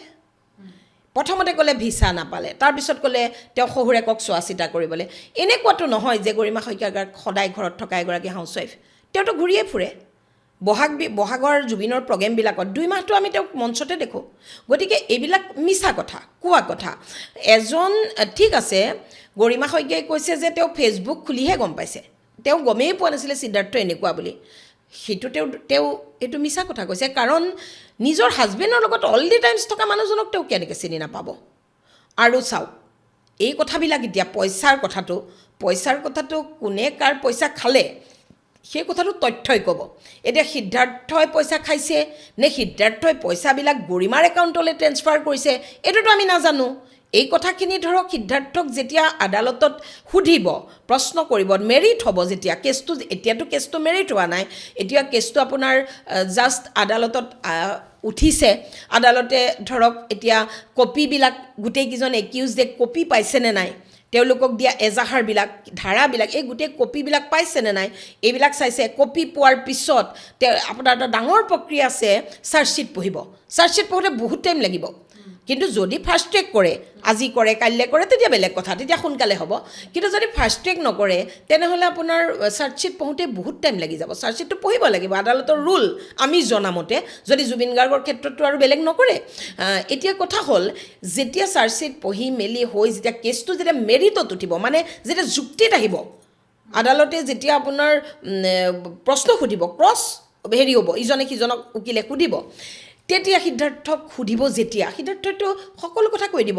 যদি সিদ্ধাৰ্থই জুবিনৰ সকলো টকা মাৰি পেলাইছে তেনেহ'লে সেইটো বেলেগ ধৰণৰ এটা কেছ হ'ব আৰু যদি সিদ্ধাৰ্থই টকাবিলাক গৰিমালৈ একাউণ্টলৈ ট্ৰেন্সফাৰ কৰিছে তেতিয়া গিৰিয়েকৰ টকাটোতো ঘৈণীয়েকে পায়েই গতিকে সেইবিলাক আৰু তেওঁলোকৰ ঘৰুৱা মামলা হ'ব কিন্তু টকা কাৰ কোনে খালে সেইটো কথাত মই বৰ বেছি মাত নামাতোঁ কাৰণ জুবিনৰ টকা জুবিনে বা সিদ্ধাৰ্থৰ লগত কি আণ্ডাৰষ্টেণ্ডিং আছে এতিয়া চাওক বৃন্দাবন থিয়েটাৰৰ মালিকে আহি পেলাই ক'লে নহয় যে মই 1 কোটি টকা গৰিমা গাৰ্গৰ হাতত জমা দিম 1 কোটি টকা জুবিনে বৃন্দাবন থিয়েটাৰত লগাইছিলে মানে বৃন্দাবন থিয়েটাৰত নহয় বৃন্দাবন মাৰ্কেটত লগাইছিলে আৰু লগাইছে বুলি কৈছে তেখেতে বৃন্দাবন থিয়েটাৰৰ মালিকজনে কৈছে যে আৰু লগাইছে কিন্তু সদ্যহতে 1 কোটি টকা মই গৰিমাৰ হাতত দিম এতিয়া চাওক জুবিন গাৰ্গে 1 কোটি টকা বৃন্দাবন মাৰ্কেটত লগাইছে ঠিক তেনেকৈ সিদ্ধাৰ্থৰ জৰিয়তে জুবিন গাৰ্গে বেলেগ ঠাইত পইচা লগাব পাৰে সেইটোতো আমি নাজানো পইচা জুবিন সিদ্ধাৰ্থৰ লগত বিজনেছ হেৰিয়াত আছে গতিকে তেওঁলোকে পইচা ক'ত লগাইছে কিমান লগাইছে কোনে খালে সেইটো মোৰ বিচাৰ্য নহয় জুবিনৰ টকা কোনে খাইছে ঘৈণীয়েকেই খাওক সিদ্ধাৰ্থই খাওক সেইবিলাকত মোৰ মাত মতাৰ মোৰ অধিকাৰো নাই আৰু মই মাতো নামাতো মোৰ কথা হ'ল হত্যাৰ অপৰাধত 5জন মানুহক বিনা কাৰণত যাৱজ্জীৱন কাৰাদণ্ড বা ফাঁচি ল'বলৈ দিয়াটো মই পক্ষপাতি নহয় হয় আমি সেই হত্যাকাণ্ডলৈও যাম লগতে PSO কেইগৰাকী কথাও মই আপোনাৰ এই প্ৰসংগলৈ আনিম এইকাৰণে আনিম PSO কেইগৰাকীক লৈ আপুনি এটা পোষ্ট কৰিছিলে দেই সেই পোষ্টটো খুব বহু লোকেই এইটো বিতৰ্ক কৰিছিলে আপুনি কৈছিলে যে PSO কেইগৰাকীক হয়তো জুবিন গাৰ্গে পইচাখিনি দিব পাৰে বা ট্ৰান্সফাৰ কৰিব পাৰে যদি জুবিন গাৰ্গে বাৰে বাৰে কয় মই ড্ৰাইভাৰৰ পৰা পইচা লওঁ মই PSOৰ পৰা লওঁ হয়নে তো গতিকে আপুনি এই কথাত লিখিছিলে যে PSOৰ একাউণ্টত যে ইমান টকা পাইছে সেই জুবিন গাৰ্গেই টকাখিনি পঠিয়াইছে আপুনি এই ধৰণক এটা পোষ্ট কৰিছিলে গতিকে আপোনাৰ দৃষ্টিত PSO কেইগৰাকীও দুখমুক্ত হ'ব নেকি বা তেওঁলোকে দোষী নহয় নেকি নাই মই PSO কেইজনক দুখমুক্ত মই কৰাও নাই মই উল্টা তেওঁলোকক দোষীহে কৰিছোঁ PSO কেইজনক মই সদায় দোষী বুলিহে কৈ আছোঁ তাৰ এটা কাৰণ আছে PSO কেইজনৰ কামটো কি আছিলে PSOৰ কাম ডিউটিটো কি PSO জুবিন গাৰ্গক যি 2জন PSO দিয়া হৈছিলে তেওঁক দৰমহাটো আমিহে দিছোঁ আপুনি দিছে, মই দিছোঁ, তেওঁ দিছে, কাৰণ তেওঁলোকে চৰকাৰী দৰমহা লৈছে, চৰকাৰী টকা মানে আমাৰ টকা, আমাৰ টকাৰে আমি তেওঁক আমাৰ অসমৰ এজন উজ্জ্বল প্ৰতিভাক ছিকিউৰিটি দিবলৈ দিছিলোঁ। তেওঁলোকে গৈ কি কৰিলে যে তেওঁলোকৰ একাউণ্টটো জুবিনৰ কোটি টকাৰ লেনা দেনা কৰিবৰ কাৰণে এৰি দিলে। সেইটোতো ভুল কথা। তেওঁলোকৰ ডিউটিটো তেওঁলোকে নাই কৰা নহয়, তেওঁলোকৰ প্ৰায়ৰ ডিউটি আছিলে জুবিনৰ নিৰাপত্তা। তেওঁলোকে জুবিনৰ নিৰাপত্তা কি কৰিছে কি নাই সেইটো এটা বেলেগ মেটাৰ, সেইটো তেওঁলোকৰ হায়াৰত অফিচাৰ আছে, তেওঁলোকৰ PSO কেইজনক যোনে দিয়ে সেই অফিচাৰজনে চাব তেওঁলোকে ডিউটি ফুলফিল কৰিছেনে নাই। কিন্তু তেওঁলোকৰ একাউণ্টত যে কোটি টকা পাইছে বুলি যে যিটো SITৰ ৰিপৰ্টত আমি পঢ়িবলৈ পাইছোঁ, সেই কোটি টকাটো ক'ৰ পৰা পালে তেওঁলোকে, ক'ত পালে তেওঁলোকে, সেই কথাটোতো আমাক লাগিব ন, কাৰণ তেওঁলোকৰ ডিউটিটো জুবিনৰ লগতহে, তেওঁলোকে বেলেগ ঠাইত ডিউটি কৰা নাই। তেওঁলোকে যদি কালি যদি ধৰক খানাপাৰাত বা ক'ৰবাত যদি বোলে ডিউটি কৰিলেহেঁতেন, তেতিয়া আমি ক'লোহেঁতেন তেওঁলোকে ট্ৰাক ৰখাই পেলাই পইচা লৈছে, ট্ৰাকৰ পৰা পইচা খাইছে, কাৰণ পুলিচে ট্ৰাকৰ পৰা পইচা লয় বুলি পুলিচৰ এটা বদনাম আছেই, বা পুলিচে চোৰৰ পৰা পইচা খায়, পুলিচে গৰু চোৰৰ পৰা পইচা খায়, পুলিচে ড্ৰাগছ বেপাৰীৰ পৰা পইচা খায়, পুলিচৰ কামেই হ'ল পইচা খোৱা। এতিয়া হিমন্ত বিশ্ব শৰ্মা মুখ্যমন্ত্ৰী হোৱাৰ পিছত তেতিয়াহে অলপ কমিছে। পুলিচেতো পইচা খাই দুনিয়াই জানে, পুলিচৰ এটা কথাই আছে, পুলিচে আপোনাক 1000 টকা বিচাৰিব, দিব নোৱাৰিলে 500 টকা দিয়া, দিব নোৱাৰিলে 100 টকা দিয়া, দিব নোৱাৰিলে 50 টকা দিয়া, দিব নোৱাৰিলে 10 টকা দিয়া, তাকো যদি দিব নোৱাৰা বোলে মোৰ পিঠিত কেইটামান ঘামুচি হৈছে ফুটাই দেচোন। তাৰমানে এইটো এটা ৰসাল কথা, এই ৰসাল কথাটোৱে পুলিচৰ চৰিত্ৰটো দাঙি ধৰিছে যে পুলিচে ঘোচ খোৱাত পাকৈত। তাৰ ভিতৰতে এতিয়া ধৰক এটা পাৰ্চেণ্টেজ পুলিচ সৎ পুলিচ আছে, তেওঁলোকে নাখায়, তেওঁলোকৰ কথা বাদ দিয়ক, কিন্তু আমি মেজৰিটিৰ কথা পাতিম। গতিকে আমি নিজে বৈশিষ্ট্যত পইচা লয়, সেইদিনাখনো লৈছে, মই নিজে দেখিছোঁ। গতিকে পুলিচে যদি জুবিনৰ PSO কিজনে যদি অন্য ডিউটি কৰি ৰাস্তাত থাকিলেহেঁতেন, থানাত কনিষ্টবল কৰিলেহেঁতেন, অন্যত ক'ৰবাত কিবা কৰিলেহেঁতেন, তেতিয়া আমি ধৰিব পাৰোঁ যে তেওঁলোকে তাৰ পৰা পইচা খাইছে। কিন্তু যি দুজন ছিকিউৰিটি 24 আৱাৰ্ছ জুবিনৰ লগত থাকে, তেওঁলোকলৈ পইচা ক'ৰ পৰা আহিলে? এই টকাটোতো হিচাপ ল'ব লাগিব। যদি জুবিন গাৰ্গৰ পৰা আহিছে তেতিয়াহ'লে এইটোৰো তদন্ত হ'ব লাগিব যে জুবিন গাৰ্গে কোটি টকা তেওঁলোকৰ একাউণ্টত কিয় থ'লে, নে টেক্স ফাঁকি দিবলৈ থ'লে। আৰু যদি জুবিন গাৰ্গৰ একাউণ্টৰ পৰা নাই অহা বা জুবিন গাৰ্গে নিজে নাই দিয়া, সেইটো যদি প্ৰমাণ হৈ যায়, এতিয়াতো প্ৰমাণ কেনেকৈ হ'ব, জুবিন গাৰ্গটো নায়েই। গতিকে PSO কেইজনে এতিয়া কি কয় সেইটো আইনে চাব, সেইটো যদি প্ৰমাণ হৈ যায় তেনেহ'লে আকৌ এইটো কথাত PSO কেইজনৰ ওপৰত বেলেগ কেছ লাগিব যে ইমান কোটি টকা তাহাঁতৰ একাউণ্টত কোনে দিলে। গতিকে এইটো বহুত কথা আছে, বহুত ডাঙৰ কথা। গতিকে PSO কেইজন মোৰ দৃষ্টিত দোষী, এই টকাৰ কাৰবাৰটোৰ কাৰণে দোষী। হয়, আৰু অখিল গগৈ ডাঙৰীয়ালৈ কথাখিনিলৈ যাম। অখিল গগৈয়ে যিখন চাৰ্জশ্বিট ভাইৰেল কৰিছে সেইটো এটা খুব অসম কঁপাই গৈছে এই খবৰটোৱে। অখিল গগৈয়ে 294 পেজৰ পৰা হয়তো 296 পেজলৈ ভাইৰেল কৰিছে, য'ত অভিযুক্তৰ মৃত্যুৰ ক্ষমা কৰিব প্ৰমাণৰ বিৱৰণ লিখি থোৱা আছে। গতিকে সেই চাৰ্জশ্বিটখন অখিল গগৈ ইতিমধ্যে ভাইৰেল কৰিছে, তেওঁৰ বিৰুদ্ধে গোচৰ ৰুজু কৰিছে SITয়ে। অখিল গগৈ যিটো প্ৰসংগ দাঙিছে বা যিখন চাৰ্জশ্বিট ভাইৰেল কৰিছে, সেই চাৰ্জশ্বিটখন চালে কিন্তু কোনো ধৰণৰ বিশেষ দোষাৰোপ নহয় যেন লাগে কোনোবা কোনোবা দিশত। আপুনি কি ক'ব এই দিশত, এই চাৰ্জশ্বিটখন কিমান সত্য, মানে কাক দোষী নহয় যেন? যিখিনি কথা লিখা আছে বহু লোকে পঢ়ি পেলাই আজি মন্তব্য কৰিছে, আমাৰ সাংবাদিকৰ কেমেৰাৰ সন্মুখতো কৈছে যে যিবিলাক তেওঁৰ প্ৰমাণৰ বিৱৰণ দিয়া আছে সেই বিৱৰণখিনি চালে হত্যাকাৰী যেন অনুভৱ নহয়, বৰঞ্চ তেওঁলোকৰ কিছুমান ভুল আছিলে, জুবিন গাৰ্গক নেগলেক্ট কৰিলে বা জুবিন গাৰ্গক ইম্পৰ্টেঞ্চ নিদিলে, এই ধৰণৰ কথা আহিছে। গতিকে অখিল গগৈয়ে যিখন চাৰ্জশ্বিট দাখিল কৰিছে সেইখনক লৈ আপুনি কি ক'ব, সেইখন কিমান দূৰ সত্য বা কি কথা সোমাই আছে আচলতে, ক'ত পালে অখিল গগৈ, কি ক'ব এই প্ৰসংগত? প্ৰথম কথা, এটাতো কেছ দিছে SITয়ে, গতিকে এই কেছটোত প্ৰথম কথা বিচাৰ হ'ব লাগিব। মই জনাত দেই, মইতো আৰু ধৰক বহুত জ্ঞানী মানুহ নহয়, মই বহুত জনা শুনা মানুহ নহয়, যিখিনি মোৰ কমন চেন্সে কয় সেই তাৰ পৰা মই এটা কথাই বুজিলোঁ, মানে জানো, ক'ব পাৰোঁ যে চাৰ্জশ্বিটৰ কপি প্ৰথমতে এই যে আপোনাৰ 7জন যে একিউজ হৈছে যে তেওঁলোককহে দিয়ে, মানে মই জনাত দেই তেওঁলোকক দিয়ে। তাৰপিছত আপোনাৰ অন্যকো নিদিয়ে, উকিলকো নিদিয়ে। আনকি উকিলে ক'ত পাব জানেনে চাৰ্জশ্বিটৰ কপিটো? এই যে ধৰি লওক শ্যাম কানুৱে এজন উকিল লৈছে, তেখেতে এই মানে উকিলজনে শ্যাম কানুৰ কপিটোহে পাব, আদালতৰ পৰা নাপায়, শ্যাম কানুৰ কপিটোহে পাব। বা অমৃতপ্ৰভাৰ উকিলজনে অমৃতপ্ৰভাৰ কপিটোহে পাব, সেইটোকে তেওঁ জেৰক্স কৰি ল'ব, কিন্তু তেওঁক আদালতে নিদিয়ে। মই জনাত আদালতে চাৰ্জশ্বিটৰ কপিটো অকল একিউজ কেইজনক দিব মই জনাত। আৰু চাৰ্জশ্বিটৰ কপিটো আদালতে, মই ভাবোঁ দেই, তেতিয়াহে ৰাইজলৈ এৰিব যেতিয়া কেছটো ছেটেল হ'ব। কেছটো ছেটেল হোৱাৰ আগত কমন পাব্লিকক নিদিয়ে আৰু অখিল গগৈ যদিও বিধায়ক আইনৰ চকুত কিন্তু বিধায়ক ৰাষ্ট্ৰপতি প্ৰধানমন্ত্ৰী কৃষক ৰিক্সাৱালা ঠেলাৱালা শিখা শৰ্মা চবেকে গতিকে মই জনাত অখিল গগৈয়ে আদালতৰ পৰা চাৰ্জশ্বিটৰ কপি পাব নালাগিছিলে গতিকে এতিয়া পাইছে সেইখন আচলেই নে নকলেই নে তেওঁ বনাই লৈছে কাৰণ অখিল গগৈ মানুহটো বৰ ডুপ্লিকেট মানুহ অখিল গগৈৰ কথা মই একো বিশ্বাস নকৰোঁ এটাও বিশ্বাস নকৰোঁ গতিকে অখিল গগৈ এতিয়া সেইখন নিজে বনাই লৈ স্বৰচিত চাৰ্জশ্বিট অখিল গগৈ চাৰ্জশ্বিটখন স্বৰচিত চাৰ্জশ্বিটেই নে তেওঁ কোনোবা চ'ৰ্চৰ পৰা পাইছে মই নাজানো এতিয়া কথাটো হ'ল অখিল গগৈয়ে চাৰ্জশ্বিটখন যদিও পাইছিলে তেওঁ এজন জনপ্ৰতিনিধি হিচাপে বিধেয়ক বনোৱা ছিষ্টেমটোৰ এজন সদস্য হিচাপে বিধায়ক কাক কয় যি বিধেয়ক বনায় বিধেয়কবিলাকেই গৃহীত হৈ পেলাই আইন হয় গতিকে আইন বনোৱা যিজনে বিধেয়ক বনায় তেওঁই বিধায়ক গতিকে এজন বিধায়কে এই চাৰ্জশ্বিটখন সাধাৰণতে যদিও কিবা চ'ৰ্চত পাইছিলে সেইখন তেওঁ ৰাজহুৱা কৰিব নালাগিছিলে গতিকে এইটো এটা তেওঁ ডাঙৰ ক্ৰাইম কৰিছে যদিও ধৰক মই মানি ল'লোঁ কিবা প্ৰকাৰে পাইছিলে তেওঁ কিন্তু সেইখন ৰাজহুৱা কৰিব নালাগিছিলে কাৰণ কেছটোত তাৰ প্ৰভাৱ পৰিব নিগেটিভ প্ৰভাৱেই হওক পজিটিভ প্ৰভাৱেই হওক কেছটো মেনুপুলেট হ'বলৈও আছে কেছটোত প্ৰভাৱ পৰিব গতিকে তেওঁ এজন বিধায়ক হৈ এই সামান্য কথাটো নজনাৰ বাবে আচলতে তেওঁ বিধায়ক পদ খাৰিজ হ'ব লাগে গতিকে অখিল গগৈ ধৰক মানে হুলস্থুল সৃষ্টি কৰা এজন মানুহ এতিয়া অখিল গগৈ এতিয়া চাব দেই ছিংগাপুৰত জুবিন গাৰ্গৰ লগত গৈ যি 5জন মানুহৰ আজি এই দশা হৈছে নিৰপৰাধী মানুহৰ শ্যাম কানুটো ইয়ততে নাছিলে শ্যাম কানুটো কোনো দুখ মানে মানুহজন পিকচাৰতে নাই তথাপিও আজি শ্যাম কানুৰ এগেইনষ্টত হত্যাৰ ধাৰা লগাইছে তেনেস্থলত অখিল গগৈয়ে কৃষক মুক্তি সংগঠনৰ আন্দোলন এটা কৰিছিলে এই আপোনাৰ লোৱাৰ সোৱণশিৰি যিটো হাইডেল প্ৰজেক্ট গেৰুকা মুখৰ সেইটোৰ প্ৰতিবাদত আন্দোলন কৰিছিলে তেতিয়া অসমৰ মুখ্যমন্ত্ৰী আছিলে তৰুণ গগৈ জনতা ভৱনৰ মুখত পুৰণা জনতা ভৱনৰ মুখত তেতিয়া অখিল গগৈ আন্দোলন কৰিছিলে বহুত মানুহ গৈছিলে অখিল গগৈ লেকচাৰ মাৰোতে অখিল গগৈ লেকচাৰবিলাকে মানুহক একদম উতলা কৰি দিয়ে উতলা কৰোঁতে সেই আন্দোলনত অংশগ্ৰহণ কৰি থকা কৃষক মুক্তি সংগ্ৰাম পৰিষদৰ এজন মানে বিষয়ববীয়া বা তেখেত সদস্য আৰু মই তেখেতৰ ডেজিগনেশ্যনটো নাজানো প্ৰণৱ বড়ো বুলি তেওঁ সেই জনতা ভৱনৰ মুখত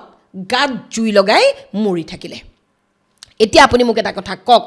এই যে প্ৰণৱ বড়ো নামৰ মানুহজনে অখিলৰ উতলা ভাষণ দি থকা অৱস্থাত গাত যে কেৰাচিন তেল ঢালি সেইটো দিছপুৰৰ জনতা ভৱনৰ ওচৰত যে আত্মজাহ দিলে সেইকাৰণে অখিল গগৈ আজি গ্ৰেপ্তাৰ হ'ব লাগে নে নালাগে অখিল গগৈ সেই মানুহজনক যদি তেওঁৰ গৰম ভাষণেৰে যদি উতলা নকৰিলেহেঁতেন সেই মানুহজনেতো কেতিয়াও আত্মহত্যা নকৰিলে মানে আত্মজাহ নিদিলেহেঁতেন গতিকে প্ৰণৱ বড়োৰ কেছটো এতিয়া উলিয়াব লাগে মেইন কথা অখিল গগৈক একদম মানে ওলাব নোৱাৰাকৈ এৰেষ্ট কৰি পেলাই থৈ দিব লাগে কাৰণ অখিল গগৈ প্ৰণৱ বড়োৰ হত্যাকাৰী সেইটো কিয় পাহৰিছে তেওঁ গতিকে অখিল গগৈৰ ওপৰত SITয়ে কেছ দিছে আমি ভাল পাইছোঁ অখিল গগৈৰ ওপৰত ব্যৱস্থা লওক আৰু এইটো আইন বিৰুদ্ধ কাম তেওঁ কৰিছে গতিকে ইয়াৰ আইনী শাস্তি হোৱাৰ লগে লগে তেওঁৰ বিধায়ক পদ খাৰিজ কৰিব লাগে কাৰণ এজন বিধায়ক হৈ তেওঁ আইনক অৱমাননা কৰিছে হয় আৰু দৰ্শকসকল এয়া যিহেতু চাই আছে আমাৰ এই বিশেষ পডকাষ্ট আমি কথা পাতি আছোঁ বিভিন্ন প্ৰশ্ন আপোনালোকে আচলতে সামাজিক মাধ্যমত বাৰে বাৰে লিখি থাকে শিক্ষা বাইদেৱে যিখিনি পোষ্ট কৰে সেই পোষ্টক লৈ বাইদেউৰ পোষ্টক লৈ বিভিন্নজনে লিখি থাকে গতিকে আজি সেই প্ৰসংগবোৰে আমি কথা পাতি আছোঁ বহুতেই বহু কথা ক'ব বিচাৰে বা বহুতেই প্ৰশ্নসমূহৰ উত্তৰ বিচাৰে তাৰ বাবে আজি আমি এই প্ৰশ্নসমূহ বাইদেউলৈ আগবঢ়াইছোঁ আৰু লগতে আন এটা প্ৰসংগলৈ যাম যিটো অসমত চলি আছে উচ্ছেদক লৈ যেহেতু অসমত এতিয়া উচ্ছেদ কৰি থকা হৈছে বেদখলকাৰীৰ বিৰুদ্ধে তেনে মুহূৰ্তত কাৰ্বি আংলঙত যিটো কেছ হৈ গৈছে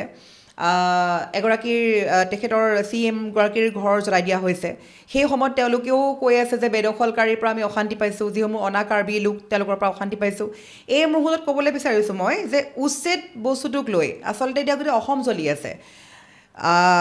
বহু লোকে কৈছে যে তেওঁলোকক ইমানেই হাৰাশাস্তি কৰিছে মুখ্যমন্ত্ৰী ডাঙৰীয়াই তেওঁলোক ক'ত যাব তেওঁলোককতো বাংলাদেশ পঠাই দিব পৰা নাই ইয়াতে আছে ইয়াৰ পৰা তালৈ গৈছে তাৰ পৰা তালৈ গৈছে কিন্তু বাংলাদেশ কিন্তু পঠাই দিব পৰা নাই বিজেপি চৰকাৰ এই কথা বহুতে কৈ আছে দেই গতিকে এই মুহূৰ্তত আপোনাক যদি মই সোধোঁ এই উচ্ছেদক লৈ মুখ্যমন্ত্ৰী হিমন্ত বিশ্ব শৰ্মাই এয়া এক প্ৰকাৰ ভাল কৰিছেনে নাই তেওঁৰ ৰাজনীতিৰ এয়া চক্ৰান্ত নে আন কিবা আপুনি কি ক'ব নাই নাই 100% ভাল কৰিছে উচ্ছেদ লাগে তাৰমানে এটা সময় আছিলে আপুনি মোৰ বহুতকেইটা ইণ্টাৰভিউ লৈছে আপুনি মই তেতিয়া উচ্ছেদৰ মানে বিৰোধিতা কৰিছিলোঁ আৰু আচলতে মোৰ বৰ্ণ এণ্ড ব্ৰট আপ এটা ধৰ্মনিৰপেক্ষ পৰিৱেশত মই ধৰ্মনিৰপেক্ষতা শিকিয়ে ডাঙৰ হৈছিলোঁ আৰু মোৰ মানৱতা বহুত আছিলে মই মানৱতা বোধটো মোৰ খুব বেছি আছিলে যাৰ কাৰণে মই এটা সময়ত 5 বছৰ ধৰি উচ্ছেদৰ বিৰোধিতা কৰি আছিলোঁ কিন্তু মই উচ্ছেদৰ বিৰোধিতা কৰোঁতে মোৰ দৃষ্টিত এই ছাইডটোহে আছিলে যে তেওঁলোকৰ একো নাই তেওঁলোকৰ ঘৰ এটাও নাই তেওঁলোকৰ কাপোৰ এটাও নাই তেওঁলোকৰ খাবলৈও একো নাই তাৰপিছত মই যেতিয়া তেওঁলোকৰ যিমানেই ভিতৰলৈ সোমাই গ'লোঁ মই তেওঁলোকৰ যিমান ভিতৰলৈ সোমাই গ'লোঁ মেইনলি মই 2024ত যেতিয়া মই পাৰ্লিয়ামেণ্ট ইলেকশ্যন খেলিলোঁ নগাঁৱৰ পৰা যেতিয়া পাৰ্লিয়ামেণ্ট ইলেকশ্যন খেলিলোঁ সেই সময়ত মই বহুত বেছি ধৰণেৰে প্ৰায় এবছৰ তেওঁলোকৰ মাজত মই সোমাই তেওঁলোকৰ বিভিন্ন অঞ্চল ঘূৰিলোঁ বিশেষকৈ নগাঁও মানে সংসদীয় সমষ্টিৰ 8টা বিধানসভা সমষ্টি আছে 8টা বিধানসভা সমষ্টি মই ছানবিন কৰিছোঁ দিনে ৰাতি ঘূৰিছোঁ তেতিয়া মই অনুভৱ কৰিলোঁ যে নহয় আমি যিটো ভাবিছোঁ সেইটো নহয় একেবাৰে আপোনাৰ একো নাই কৈ আছে এজনী মানুহে মোৰ একোৱেই নাই মোক উচ্ছেদ কৰিলে মোৰ একোৱেই নাই মই মোৰ গাৰ চলখন তেওঁক দি দিছোঁ তেওঁৰ একো নাই তাৰপিছত তেওঁ কপি আছে এখন কটন শাৰী পিন্ধিছে উঁৱলি যোৱা কপি আছে একো নাই এনেকৈ মোৰ একো নাই তাৰপিছত পিছদিনাখন মই তেওঁলোকলৈ কিবা কিবি বস্তু লৈ গৈছোঁ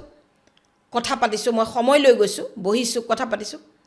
তেওঁক ক'লোঁ তোমাৰ ল'ৰা ছোৱালীকেইটা কি কথা কোৱাটোতো এগাল ল'ৰা ছোৱালীটোতো আছে তাৰে এটা ল'ৰা ৰাছিয়াত মেডিকেল পঢ়ি আছে মই ক'লোঁ পইচা বোলে কষ্ট মষ্ট কৰি গোটাই দিছোঁ যিজনী মানুহে চৰকাৰী মাটি 150 বিঘা মাটি অকুপাই কৰি খেতি কৰি ৰঙালাও বিক্ৰী কৰি আছে সেই মানুহজনীৰ ল'ৰাই ৰাছিয়াত মেডিকেল পঢ়ি আছে তেতিয়াহ'লে সেই মানুহবিলাকে যেতিয়া চৰকাৰী মাটি লৈছিলে তেতিয়া মোৰ গোটেই মাইণ্ডছেটটো কমপ্লিটলি টোটেলি চেঞ্জ হৈ গৈছিলে মই দেখিলোঁ যে হিমন্ত বিশ্ব শৰ্মাইটো ঠিক কাম কৰি আছে কাৰণ চাওক যাৰ নাই ৰিয়েলি যাৰ নাই তেওঁকহে আমি কিবা এটা সহায় কৰা উচিত কিন্তু যাৰ 100 বিঘা মাটি যি বছৰি ৰঙালাও বিক্ৰী কৰিয়েই আপোনাৰ 50-60 লাখ টকা পায় সেই মানুহক আমি মাটি কিয় দিম প্ৰথম কথা 2 নম্বৰ কথা আপুনি চাওকচোন হিন্দু মানুহবিলাক চাওক আপুনি বহুত মানুহক খবৰ কৰক তেওঁলোকৰ ঘৰ নাই ভাড়া ঘৰত আছে বহুত মানুহ মাটি নাই ঘৰ নাই কিন্তু সেই বুলিয়ে তেওঁলোকে চৰকাৰী মাটি দখল কৰিছে জানো আজি আপুনি বহুত হিন্দু মানুহক চাওক বৰা শইকীয়া হাজৰিকা শৰ্মা গোস্বামী চলিহা গগৈ নেওগ চেতিয়া বিভিন্ন ধৰণৰ ৰংহাং তেৰংপি বিভিন্ন ধৰণৰ মানুহক আপুনি চাওক তেওঁলোকৰ কিন্তু মাটি বাৰী নাই বহুতৰে তেওঁলোকে কি চৰকাৰী মাটি দখল কৰিছে নেকি আপুনি আজি চাওক টি ট্ৰাইব যিখিনি মানুহ চাহ জনজাতি যিখিনি আমাৰ ভাই ভনী চাহ বাগানত কাম কৰে তেওঁলোক আজি যুগ ধৰি এটা তেনেই চাহ বাগানৰ সৰু ৰুমত বাস কৰি আহিছে কিন্তু তেওঁলোক চাহ বাগানৰ মাটিকেই তেওঁলোকে দখল কৰা নাই আপুনি আচৰিত হ'ব আপাৰ আসামত যদি আপুনি যায় আপাৰ আসামৰ যিমানখিনি বাগান আছে সেই বাগানত আদিতে যে চাহ গছ লগাইছিলে আগতেই যে চাহ গছ পুৰণা মই বাগানবিলাকৰ কথা কৈছোঁ মই আজি নতুনকৈ যিখিনি মানুহে চাহৰ খেতি কৰিছে পাত কৰিছে যাৰ ফেক্টৰী নাই মই তেওঁলোকৰ কথা কিন্তু কোৱা নাই দেই যিবিলাক পুৰণা বাগান আগৰে বাগান য'ত ফেক্টৰী কলঘৰ আছে কোৱাৰ্টাৰ আছে সেই বাগানবিলাকত আপুনি চাওক একজোপা চাহৰ গছ কোনেও কাটি পেলাই তাত ঘৰ বনোৱা নাই আপুনি প্ৰত্যেকখন বাগানলৈ যাওক কোনো এখন বাগানত এনেকুৱা চিৰিজ গছ চাহ গছৰ ওপৰত চিৰিজ গছ থাকে চাহ গছত চাহ পৰিবৰ কাৰণে চিৰিজ গছ কাটা নাই চাহ গছ উভালা নাই একো নাই কৰা তেওঁলোকক চাহ বাগানখনে যিটো সৰু পজা এটা দুটা ৰুমৰ যিটো সৰু পজা দিছে তাতেই তেওঁলোকে কষ্ট মস্তকে আছে কিয় চাহ জনজাতি লোকসকলে মাটি বেদখল কৰা নাই অসমত চাহ জনজাতিৰ লোকসকল কেতিয়া আহিলে আপুনি কওকচোন ইংৰাজী আনিছে তেওঁলোকক ব্ৰিটিছে আনিছিলে ব্ৰিটিছৰ যুগৰ পৰা এতিয়ালৈকে থকা চাহ জনগোষ্ঠীৰ মানুহে কিয় চৰত মাটি লোৱা নাই চাহ বাগানত কাম কৰাটো আটাইতকৈ কষ্টকৰ কাম পাত তোলা চাহৰ আপোনাৰ জেগা চাফা কৰা কলঘৰত কাম কৰা এইবিলাক খুব কষ্টকৰ কাম ইমান ৰ'দত তেওঁলোকে কাম কৰে ইমান কঠোৰ পৰিশ্ৰম কৰা মানুহখিনিয়ে চাহ বাগানৰ নিৰ্দিষ্ট এখন বাগানতে যে সোমাই থাকে তেওঁলোকে কিয় চৰত মাটি নলয়গে তেওঁলোকে কিয় কোনোবা ফৰেষ্টত মাটি নলয়গে কিয় নলয়গে কাজিৰঙাৰ আশে পাশে আছে বুঢ়া পাহাৰ বাগান জগদম্বা টি ষ্টেট আছে বুঢ়াপাহাৰ টি ষ্টেট আছে, কুথৰি টি ষ্টেট আছে, ইমানেই বাদুলিপাৰ টি ষ্টেট আছে, ইমান টি ষ্টেট আছে, কিন্তু কাজিৰঙাৰ ভিতৰত যেনেকৈ মিয়াবিলাক গৈ সোমালেগৈ তেনেকৈ চাহ বাগানৰ মানুহ কেলৈ নোসোমালে? জগদম্বা টি ষ্টেটৰ পৰা টি ট্ৰাইব মানুহ গৈ চাহ বাগানত কাম কৰা মানুহ গৈ কাজিৰঙা মাটি দখল নকৰিলে কেলৈ? ইয়াৰ পৰা গোৱালপাৰাৰ পৰা যে মিয়া গৈ কাজিৰঙাত যে আপোনাৰ অভয়াৰণ্যত যে মাটি দখল কৰিলে, কুথৰি টি ষ্টেটৰ পৰা, বাগৰি টি ষ্টেটৰ পৰা, বুঢ়াপাহাৰ টি ষ্টেটৰ পৰা চাহ জনজাতি লোকসকল গৈ পেলাই কিয় কাজিৰঙাত মাটি এটুকুৰা দখল নকৰিলে? গতিকে তেওঁলোকে আগ্ৰাসন কৰিছে, তেওঁলোকক মাটি নালাগে, তেওঁলোকক গোটেই ইছলামিক ৰাজ্য কৰিবলৈ লাগে, সেইটোতো আমি হ'বলৈ দিব নোৱাৰোঁ। গতিকে এই ৰিয়েলিটিটো গম পোৱাৰ পিছত মই হিমন্ত বিশ্ব শৰ্মাৰ বিজেপি চৰকাৰখনক, গোটেই বিজেপি দলটোক, বিজেপি চৰকাৰখনক এই উচ্ছেদৰ কাৰণে মই মোৰ পূৰ্ণ সহযোগিতা আগবঢ়াইছোঁ। হয়, আৰু যিটো বাংলাদেশৰ কাহিনী, যিটো আমাৰ হিন্দু এজন যুৱকক জ্বলাই হত্যা কৰিছে, মাৰি মাৰি হত্যা কৰিছে, যিটো গাৰ নোম শিয়ৰি যোৱা দৃশ্য ইতিমধ্যে সকলোৰে হাতে হাতে নিশ্চয়কৈ আছে। সেই প্ৰসংগলৈ যদি যাওঁ, আপুনি যিহেতু মিয়া সম্প্ৰদায়ক লৈও আপুনি বিভিন্ন কথা লিখি থাকে, সেই বাংলাদেশত ভাৰতীয় যিখিনি সংখ্যালঘু আছে তেওঁলোক কিন্তু ছেফটি নহয়, সুৰক্ষিত নহয়। এতিয়ালৈকে বা কোনো ব্যৱস্থা লোৱা হোৱা নাই। এগৰাকী হিন্দু যুৱক, হিন্দু হোৱাৰ বাবেই তেওঁক জ্বলাই হত্যা কৰিছে। গতিকে এই প্ৰসংগত বাইদেউ কি ক'ব? চাওক, বাংলাদেশক স্বাধীনতা কোনে দিলে? বাংলাদেশ ৰাষ্ট্ৰ কেনেকৈ হ'ল? আমিহে দিলোঁ। বাংলাদেশক স্বাধীনতা আমি দিছোঁ, আপুনি দিছে, মই দিছোঁ, আমি দিছোঁ, ইণ্ডিয়াই দিছে। বাংলাদেশ স্বাধীন নাছিলে, বাংলাদেশ পাকিস্তানৰ লগত মিলি আছিলে। বাংলাদেশক স্বাধীনতা আমি দিলোঁ,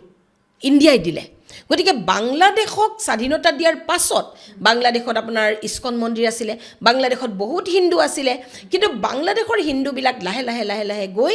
মাৰি কাটি তাহাঁতি শেষ কৰি পেলাইছে, কোনোবা ক'ৰবালৈ গুচি গৈছে। গতিকে বাংলাদেশত হিন্দুৰ ওপৰত যিটো অমানৱীয় অত্যাচাৰ হৈছে,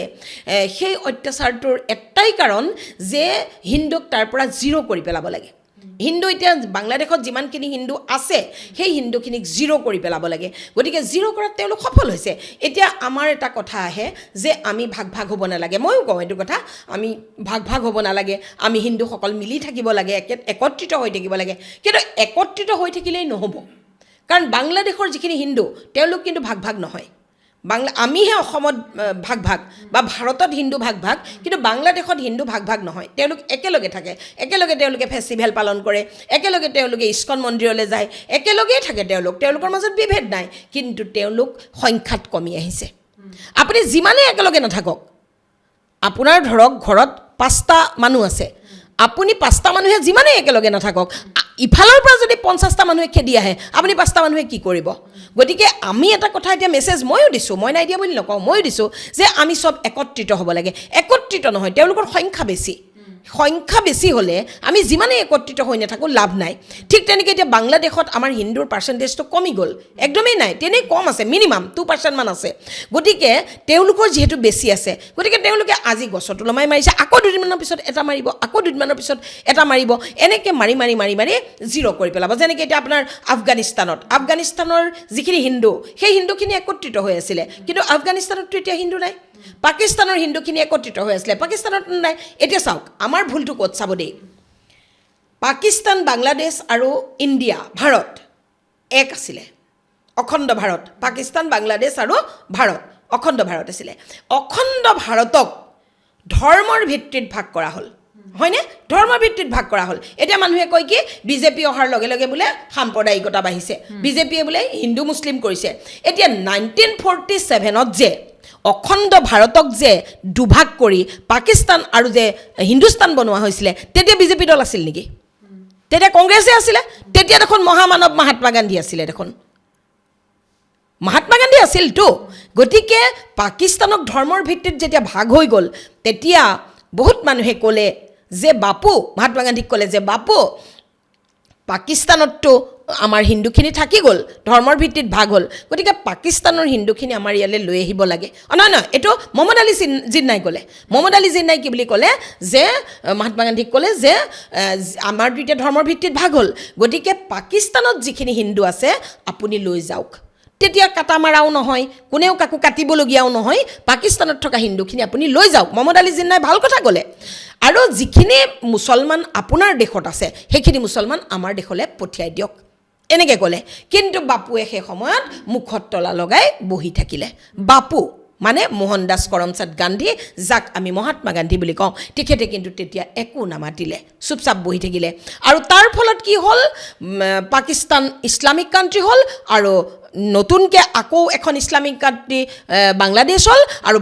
পাকিস্তান ইছলামিক দেশ, পাকিস্তান মুছলমান দেশ, বাংলাদেশ মুছলমান দেশ, আৰু ভাৰতবৰ্ষ ধৰমশালা হৈ ৰৈ গ'ল। ভাৰতবৰ্ষ ধৰমশালা বনি গ'ল। ভাৰতবৰ্ষত এতিয়া আপুনি হিন্দুও থাকিব, মুছলমানো থাকিব, উল্টাই মুছলমানে হিন্দুক অত্যাচাৰ কৰাৰ পাৰ্চেণ্টেজটো বাঢ়ি গ'ল। ন' ডাউট ভাৰতবৰ্ষতো এনেকুৱা মুছলমান আছে যি এনেকুৱা নিবিচাৰে, তেওঁলোকে কেতিয়াও কাজিয়া নিবিচাৰে, মিলি থাকিব বিচাৰে, কিন্তু তাৰ পাৰ্চেণ্টেজটো কম। আৰু মুছলমানৰ এটা কথা আছে যে মুছলমানে মুছলমানক বিৰোধ কৰিব নোৱাৰে, এইটো তেওঁলোকৰ কোৰাণৰ নিৰ্দেশ আছে। গতিকে যিকেইজন মুছলমানে সেইবিলাক নিবিচাৰে, হিন্দুৰ লগত মিলিজুলি থাকিব বিচাৰে, সেই মুছলমান কিজনো ধৰ্মীয় আজ্ঞাৰ ফালৰ পৰা মনে মনে থাকিবলৈ বাধ্য হৈ যায়। গতিকে আপুনি যিটো ক'লে যে বাংলাদেশত যিটো কৰিছে, এই বস্তুটো আপুনি চাওক, কাশ্মীৰত 1990 চনত কাশ্মীৰত আপোনাৰ 1 লাখ, মষ্ট প্ৰবেবলি 1 লাখ কাশ্মীৰী পণ্ডিত মানে কাশ্মীৰ ব্ৰাহ্মণ মানুহক মাৰি কাটি শেষ কৰি দিলে। কিছুমান তাৰ পৰা গুচি আহিলে, শেষ, কাশ্মীৰ শেষ। কাশ্মীৰত এতিয়া আপোনাৰ ব্ৰাহ্মণ পণ্ডিত নাই। আফগানিস্তান এসময়ত হিন্দুৰ ৰাষ্ট্ৰ আছিলে, আফগানিস্তানত আজি হিন্দু নাই। পাকিস্তানত আজি হিন্দুৰ পাৰ্চেণ্টেজ কিমান? নগণ্য। আজি বাংলাদেশত হিন্দু 0 হ'বলৈ গৈ আছে। গতিকে আমাৰ এটা দায়িত্ব আছে, আমাৰ দায়িত্ব আছে। আপুনি যিটো ক'লে নিৰ্মমভাৱে গছত হেৰি কৰি মাৰিছে, এয়া নহয়, আৰু বহুত দেখিবলৈ বাকী আছে। গতিকে আজি সেইজন মতা মানুহ কাৰণে গছত তুলি পেলাই জুই লগাই দিলে। মাইকী মানুহ হোৱা হ'লে প্ৰথমতে তেওঁক ৰেপ কৰিলেহেঁতেন, তাৰ পিছত মাৰিলেহেঁতেন। গতিকে হিন্দু হৈ আন এজন হিন্দুৰ দুখ আমি কিমান চাম? গতিকে চেণ্ট্ৰেলত আছে আপোনাৰ বিজেপি, ষ্টেটত আছে বিজেপি। গতিকে গেট খুলি দিয়ক, আমাৰ হিন্দুৰ মানুহখিনি আহক। আৰু হিমন্ত বিশ্ব শৰ্মাহঁতে এই কামটো কৰক, আমি এইটো বিচাৰিছোঁ। কাৰণ হিন্দুখিনি ক'ত যাব এতিয়া? মৰি যোৱাতকৈ আমাৰ দেশলৈ আহক। কাৰণ হিন্দুৰতো এখনেই দেশ আছে, আৰুতো বেলেগ দেশ নাই। গতিকে হিন্দুৰ দেশততো তেওঁলোক আহিবই লাগিব। গতিকে আমি আশা কৰিছোঁ ভাৰত চৰকাৰে, অসম চৰকাৰে আলোচনা কৰক, হিন্দুখিনিক আহিবলৈ দিয়ক ভাৰতলৈ। হয়, আমি শেষৰটো প্ৰশ্নলৈ যাম, অনুষ্ঠান সামৰিব লাগিব। কিন্তু শেষৰটো প্ৰশ্ন মই পুনৰ জুবিন গাৰ্গৰ বিষয়েৰে সমাপ্ত কৰিব বিচাৰিছোঁ। যিটো আমি কথা পাতি আছিলোঁ, বিভিন্ন কথা পাতিলোঁ, অমৃত প্ৰভাৰ পৰা আৰম্ভ কৰি শ্যাম কানু, জুবিনৰ পৰা সকলো পাতিলোঁ। এটা প্ৰশ্ন আহিছে, সেই সময়ত যেতিয়া ধৰি লওক আপোনাৰ দৃষ্টিত আটাইকেইজন নিৰ্দোষী, 5জন নিৰ্দোষী, সেই সময়ত জুবিন গাৰ্গে 75 মিনিট ধৰি পানীত পৰি আছিলে। এইটো এটা প্ৰসংগ আছিলে। তেওঁ এই কথা চাৰ্চত লিখা আছে, তেওঁ 75 মিনিট ধৰি বিনা চিকিৎসাৰে পৰি থাকিলে। সেই সময়ততো আপোনাৰ 11জন প্ৰৱাসী লোক আছিলে। মই বাৰু নকওঁ, শ্যাম কানু শেখৰহঁত অসমৰ পৰা গৈছে, তেওঁলোকৰ গাড়ী নাই লগত, কিন্তু সেই প্ৰৱাসীসকলৰ কিন্তু এখন হ'লেও গাড়ী লগত আছিলে, নহয় জানো? গতিকে তেওঁলোকে সেই সময়ত জুবিন গাৰ্গক কিয় নিনিলে? গতিকে সেই মুহূৰ্তত আমি বাৰে বাৰে ক'ব লাগিব, অমৃত প্ৰভা মহন্তই হওক বা শেখৰে হওক বা শ্যাম কানু মহন্ত সেই সময়ত নাই বাৰু, সিদ্ধাৰ্থ শৰ্মাই হওক, তেওঁ দেখা পাই আছে জুবিন গাৰ্গ অসুস্থ হৈছে বা পানীৰ পৰা উঠাই আনি তেওঁক নিব লাগে, গাড়ী এখন ব্যৱস্থা কৰি, সেইখিনিতো কোনো নকৰিলে। 1 ঘণ্টাতকৈ বেছি সময় তেওঁ পৰি থাকিলে। গতিকে এইটো প্ৰসংগত আপোনাৰ নালাগে নেকি যে তেওঁলোক দোষী বুলি? নালাগে। কিয়? চাওক, প্ৰথম কথা হ'ল তেওঁলোক পাৰ্চনেল গাড়ীত গৈছিল নে ইয়টত গৈছিল? প্ৰথম কথা, তেওঁলোক ইয়টত গৈছিলে। ইয়টখন তেওঁলোকৰ ব্যক্তিগত ইয়ট নাছিলে, তেওঁলোকে ছিংগাপুৰ টুৰিজিমৰ এখন ইয়ট ভাড়ালৈ লৈ গৈছিলে। এতিয়া যদি তেওঁলোকে ছিংগাপুৰ টুৰিজিমৰ ইয়টখন লৈ নগৈ তেওঁলোকে নিজে চলাই পেলাই পাৰ্চনেল কাৰোবাৰ ইয়ট এখন ভাড়া লৈছে, নিজে চলাইছে, তেতিয়া কথাটো বেলেগ আছিলে। কিন্তু ছিংগাপুৰ টুৰিজিমৰ ইয়টখন লৈ গৈছে,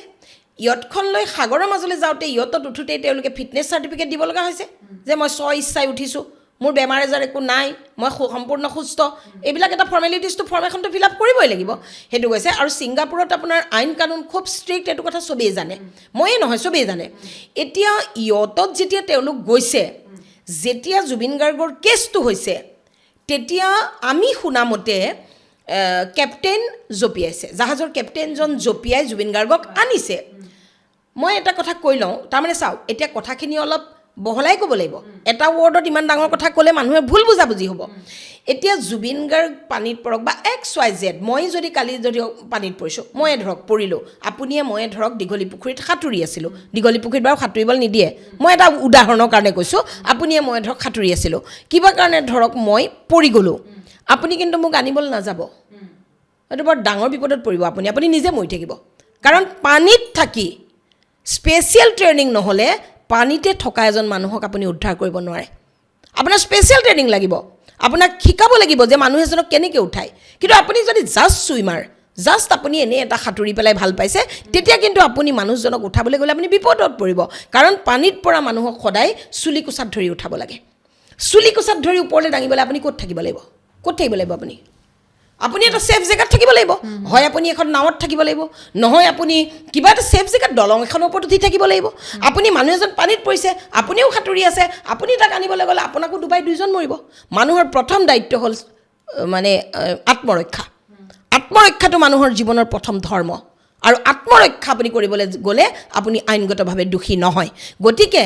সন্দীপন বা যোনেই নহওক তেওঁলোকে বিশেষভাৱে তেওঁলোক ডুবাৰো নহয় তেওঁলোক প্ৰফেশ্যনেল ছুইমাৰ নহয় গতিকে তেওঁলোকে সাগৰ সেইখন সাগৰো নহয় মহাসাগৰ ভাৰত মহাসাগৰত আপোনাৰো হ'লেও ভয় লাগিলহেঁতেন মোৰো ভয় লাগিলহেঁতেন কাৰণ নিজৰ জীৱনতকৈ পৃথিৱীত একো বস্তু ডাঙৰ নহয় নিজৰ জীৱন বিপন্ন কৰি কোনেও কাকো উদ্ধাৰ নকৰে গিৰিয়েকে ঘৈণীয়েকক নকৰে বেলেগৰ কথা বাদ দিয়ক আপুনি ঘৈণীয়েকে গিৰিয়েকক নকৰে কাৰণ মানুহৰ এইটো নেচাৰ ভগৱানে দি থৈছে কিবা এটা আহিলে আপুনি চাবচোন ধৰক এটা সাপ এডাল ওলালে প্ৰথমতে আপুনি বাহিৰলৈ দৌৰ মাৰিব মা বুলি কৈ আপুনি দৌৰ মাৰিব আপুনি কিন্তু সাপডালক দেখি শিকাবা আহক বুলি আপুনি মোক লৈ নাযায় আপুনি প্ৰথম দৌৰি তাৰপৰা মোক চিঞৰিব গুচি আহক বুলি এইটো হ'ল মানুহৰ নেচাৰেল ছিষ্টেম গতিকে সেই ফালৰ পৰা তেওঁলোকে উঠাব নোৱাৰিলে 2 নম্বৰ কথা ইয়টত ছিংগাপুৰৰ মানুহ আছে ছিংগাপুৰৰ 2জন মানুহ আছে মানে ছিংগাপুৰ টুৰিজিমৰ মানুহ এমপ্লয়ি তেওঁলোকে প্ৰথম জুবিন গাৰ্গৰ কেছটো হোৱাৰ লগে লগে তেওঁলোকৰ দায়িত্ব পুলিচক ইনফৰ্ম কৰা আপুনি জুবিন গাৰ্গক লৈ পেলাই আহিব নোৱাৰে আপুনি জুবিন গাৰ্গৰ মাক দেউতাক হ'লেও নোৱাৰে কালি যদি গৰিমা শইকীয়া গাৰ্গ যদি তাত থাকিলেহেঁতেন তেওঁ লৈ আহিব নোৱাৰে কমপ্লিটলি কেছটো পুলিচলৈ গুচি গ'ল এতিয়া চাওক আমাৰ ৰাস্তাত যে মানুহ এজনৰ এক্সিডেণ্ট হ'লে আপুনি মই যিমানেই তেওঁক আমাৰ যিমানেই মনটো বেয়া নালাগক আমি তেওঁক কিন্তু চিধাই গৈ হস্পিটেললৈ নহয় যে আমাৰ প্ৰথম কাম কি কৰোঁ আমি এম্বুলেঞ্চক মাতোঁ তাৰপিছত আমি পুলিচক খবৰ দিওঁ পুলিচ নহ'লেকে আপুনি চুব নোৱাৰে উল্টা আপুনি ফচি যাব এতিয়া যদি তেওঁলোকে ব্যক্তিগত গাড়ীত যদি জুবিন গাৰ্গক উঠাই লৈ আহিলেহেঁতেন তেতিয়াহ'লে তেওঁলোক চিৰ জীৱনৰ বাবে ফচিলেহেঁতেন তেওঁলোক হত্যাকাৰী প্ৰমাণ হ'লহেঁতেন এতিয়া অন্ততঃ ইয়টৰ নাবিকজনে ক'ব যে নহয় কেছ এইটো ইয়টৰ নাবিকজনকতো সোধা যাব তেওঁতো সাক্ষী দিব গতিকে যদি ইয়টৰ নাবিকজনক উপেক্ষা কৰি এওঁলোকে জুবিন গাৰ্গক ব্যক্তিগত গাড়ীত যদি লৈ গ'লহেঁতেন ক'ৰবালে তেতিয়া এওঁলোকে হত্যা কৰাটো প্ৰমাণ হৈ গ'লহেঁতেন আৰু এটা কথা ধৰি লওক এটা ৰুমত এগৰাকী মানুহে ব্যক্তি পুৰুষ হওক মহিলা হওক কোনোবাই হেং হৈ আছে ছুইচাইড কৰিছে তেতিয়া কিন্তু সেই মানুহজনৰ আপুনি জানে খিৰিকীয়েদি দেখিলে ভেণ্টিলেশ্যনেদি দেখিলে কিন্তু আপুনি দৰ্জা ভাঙি সোমাব নোৱাৰে যেতিয়ালৈকে পুলিচ আৰু মেজিষ্ট্ৰেট নাহে তেতিয়ালৈকে আপুনি বডিটো ওপৰৰ পৰা কিন্তু নমাব নোৱাৰে নহ'লে আপুনি ফচি যাব নিজক ফচাবলৈ কোনে বিচাৰিব কিয় কৰিব তেওঁলোকে তেনেকুৱা কিয় কৰিব আত্মৰক্ষা মানুহৰ প্ৰথম ডিউটি গতিকে তেওঁলোকৰ ঠাইত শুদ্ধ হয় নিশ্চয়কৈ আমি আচলতে বিদায় ল'ব লাগিব কিন্তু আজি যিবিলাক প্ৰশ্ন উত্থাপিত হৈ আছিলে বহু লোকে ক'ব খুজি থাকে শিখা বাইদেউৰ যিখিনি পোষ্ট আমি পাওঁ সেই পোষ্টখিনিক লৈ বহুতে সামাজিক মাধ্যমত মুখ খোলে আৰু বহুতে বিতৰ্ক কৰে তাৰ মাজতে আচলতে জুবিন গাৰ্গৰ প্ৰসংগটোক লৈ যিখিনি কথা চলি আছে সেই প্ৰশ্নসমূহ আমাৰ মনটো উদয় হয় আৰু আজি সেইবাবে আমি বাইদেউক আমি আমন্ত্ৰণ জনাইছোঁ বাইদেউৰ মুখেৰে আমি শুনিব চেষ্টা কৰিলোঁ যে যিবোৰ পোষ্ট বাইদেৱে লিখি আছে #জাষ্টিছ ফৰ জুবিন গাৰ্গৰ সলনি #জাষ্টিছ ফৰ চাৰ্চ অৰ্থাৎ শ্যাম কানু সিদ্ধাৰ্থ শেখৰ আৰু সন্দীপন লগতে অমৃত প্ৰভা এইকেইজনৰ বিষয়ে তেওঁ লিখি আছে গতিকে যিবোৰ আচলতে বৰ্তমান আমি বাৰে বাৰে ক'ম যে বহু লোকে বাইদেউক গালি গালাজো পাৰিছে সামাজিক মাধ্যমত বহু লোকেই চৰ্চা কৰি আছে গতিকে সেইসমূহ প্ৰশ্ন আমালৈ বাৰে বাৰে প্ৰেৰণ কৰে বিভিন্ন আমাৰ বাতৰিত কমেণ্ট কৰে যে শিখা শৰ্মা বাইদেউৰ এইটো পোষ্ট বুলি কমেণ্ট কৰে গতিকে আমাক বিভিন্নজনে আমাক মেছেজো কৰে আমাৰ যিটো আমাৰ পেজত মেছেজো কৰে যে বাইদেউৰ ওপৰত কিয় একো নকৰে কিয় এইটো বাতৰি সংগ্ৰহ নকৰে বা বাইদেৱে কি কৈছে কিয় নুশুনে বা কিয় ক'ব এই ধৰণৰ বিভিন্ন প্ৰসংগ আনিছিলে গতিকে আজি আপোনালোকৰ এই প্ৰসংগসমূহৰ বাবেই বাইদেউক আমি পোনপটীয়াকৈ সুধিলোঁ এইসমূহ প্ৰশ্ন আৰু একেবাৰে শেষত মই বিদায় ল'ম একেবাৰে শেষত আপোনাৰ ওপৰত বিভিন্ন পোষ্ট আছে যে মই কৈ আছোঁ আপোনাৰ ওপৰত আইনী ব্যৱস্থা লোৱাৰ কথা লিখি আছে বহুতে শেষত মই এইকাৰণে সুধিছোঁ আপুনি যিখিনি কথা ক'লে আপোনাৰ দৃষ্টি যিবোৰ আপুনি ভাবিছে বা যিখিনি আপোনাৰ মগজে ভাবিছে আপুনি কৈছে আজি সেই মুহূৰ্তত বহু লোকেই কিন্তু আপোনাৰ ওপৰত লিখে নিশ্চয় আপুনিও পাইছে আমি ফোন খুলিলে দেখা পাওঁ আমাৰ কমেণ্টত আহে শিখা শৰ্মা বাইদেউৰ ওপৰত আইনী ব্যৱস্থা কিয় নলয় এই ধৰণৰ লিখে সেইসকলক আপুনি তেন্তে কি ক'ব চাওক প্ৰথম কথাটো হ'ল আইনী ব্যৱস্থাটো আইনে ব্যৱস্থা সকলো ভাৰতীয়ৰ ওপৰত ল'ব ভাৰতৰ আইনে সকলোৰে আইনে চব চাই থাকেতো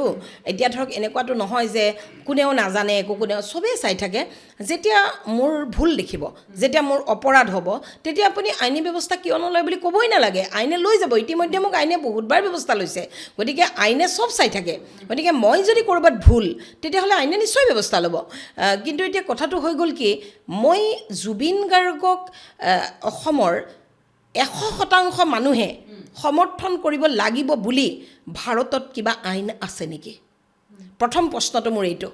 জুবিন গাৰ্গক অসমৰ 100% মানুহে ছাপোৰ্ট কৰিব লাগিব বুলি নকৰিলে তেওঁৰ জেল হ'ব বুলি ভাৰতত কিবা আইন আছে নেকি দ্বিতীয় কথাটো যে জুবিন গাৰ্গৰ কিবা এটা দুৰ্ভাগ্যজনক মৃত্যু হ'ল যিটো আমি কেতিয়াও আশা কৰা নাছিলোঁ গতিকে সেই কথাটোত কেৱল আমি অসমৰ 100% মানুহ জুবিন গাৰ্গৰ ফালে চকু মুদি গুচি গৈ আন 5জন অসমীয়াক জীয়াই থকাটো দুৰ্বিষহ কৰি পেলাম তেওঁলোকৰ পৰিয়ালক আমি কটু কথাৰে একদম মানে ভয়ানক ধৰণৰ অপমানজনিত কথাৰে আমি তেওঁলোকৰ জিনা হাৰাম কৰি দিম এই কথাটো আমি বাধ্য নেকি মই বাধ্য নেকি গতিকে জুবিন গাৰ্গৰ মৃত্যু মোৰ বাবে অতি দুৰ্ভাগ্যজনক তেওঁৰ আত্মাৰ চিৰশান্তি কামনা কৰিছোঁ কিন্তু লগে লগে জুবিন গাৰ্গক যদি সঁচাকৈ কোনোবাই হত্যা কৰে বুলি মোৰ মনে ক'লেহেঁতেন তেতিয়াহ'লে মই সেইফালে গ'লোহেঁতেন কিন্তু মোৰ মনটোৱে নাই কোৱা গতিকে মোৰ মনটোৰ কথাখিনি লিখাৰ কোৱাৰ অধিকাৰ মোৰ আছে জুবিন গাৰ্গ যেনেদৰে অসমীয়া সিদ্ধাৰ্থ শ্যামকানু অমৃতপ্ৰভা শেখৰ আৰু সন্দীপনো অসমৰ মানুহ গতিকে তেওঁলোকক ইমান অত্যাচাৰ কৰিছে যদি কাইলৈ আদালতে above all there is court না গতিকে যদি কাইলৈ আদালতে তেওঁলোকক দোষী প্ৰমাণিত কৰে তেতিয়াহ'লে অ'কে মই আদালতৰ ৰায় মানি ল'ম কিন্তু আদালতে দোষী প্ৰমাণিত নকৰা সময়লৈকে মই যি ভাবোঁ মই সেইটো কোৱাটো মোক কোনেও বাৰণ কৰিব নোৱাৰে গতিকে সেইটো মই কৈছোঁ এনেকুৱাটো নহয় যে শিখা শৰ্মাই জুবিন গাৰ্গৰ হত্যা হোৱা নাই শ্যামকানু শেখৰহঁতে এই চাচতে তেওঁলোকে হত্যা কৰা নাই বুলি কিয় ক'ব তেওঁক এইটো কি হেৰি নেকি তালিবানী ব্যৱস্থা নেকি যেনেকৈ ধৰক এতিয়া আপুনি কোৰাণৰ কিবা এটা কথা ভুল দেখিলেও কোনো মুছলমানে মাতিব নোৱাৰে নহ'লে তেওঁ দেশ এৰি দেশান্তৰী হ'ব লাগিব তছলিমা নাছৰিনৰ দৰে তেওঁক আপোনাৰ শিৰচ্ছেদ কৰা যাব বুলি ভাবুকি দিব বা ধৰক তছলিমা নাছৰিন এতিয়া বাংলাদেশত থাকিব নোৱাৰে তেওঁ বাংলাদেশৰ পৰা খেদি দিলে শেখ হাছিনা বাংলাদেশৰ পৰা খেদি দিলে আপোনাৰ সলমান ৰুছদি পাকিস্তানৰ ৰাইটাৰ সলমান ৰুছদিক খেদি দিলে মালালা ইউছুফজাই তেওঁ আপোনাৰ তালিবানে তেওঁৰ ওপৰত অত্যাচাৰ ল'লে তেওঁ এতিয়া আমেৰিকাৰ চিটিজেনশ্বিপ ল'লে অসমতো কি তেনেকুৱা হ'ব নেকি যে জুবিন গাৰ্গক ভুলে শুদ্ধই ভালে বেয়াই হত্যাই নহওক ছাপোৰ্ট কৰাটো তুমি বাধ্য তাকে নকৰিলে তোমাক জেলত ভৰাই দিম এনেকুৱা কথা আছে নেকি মোৰ মনে সেইটো হত্যা বুলি নাই কৰা তাৰ কাৰণে যদি মোক কোনোবাই ফাঁচি দিব বিচাৰে সেইটোতো হ'ব নোৱাৰে গতিকে আৰু এটা কথা কওঁ যে আপুনি এইখিনি কথা কোৱাৰ আগতে যে জুবিন গাৰ্গক কিন্তু তেওঁৰ এচাম নতুন অনুৰাগীয়ে ইউজ কৰিছে তেওঁলোকে জুবিন গাৰ্গক 2026 বিধানসভা ইলেকশ্যন জিকিবৰ কাৰণে অচিলা কৰি লৈছে তেওঁলোকৰ জুবিন গাৰ্গৰ প্ৰতি মৰম নাই কাৰণ চাওক যিমানে খুচৰিব সিমানে কিন্তু অকলে অমৃতপ্ৰভা শ্যামকানু সিদ্ধাৰ্থ এওঁলোকেই কিন্তু দায়ী নহয় এটা টকাৰ দুটা ছাইড থাকে কোনোটো বস্তু ছিংগল ছাইডেড নহয়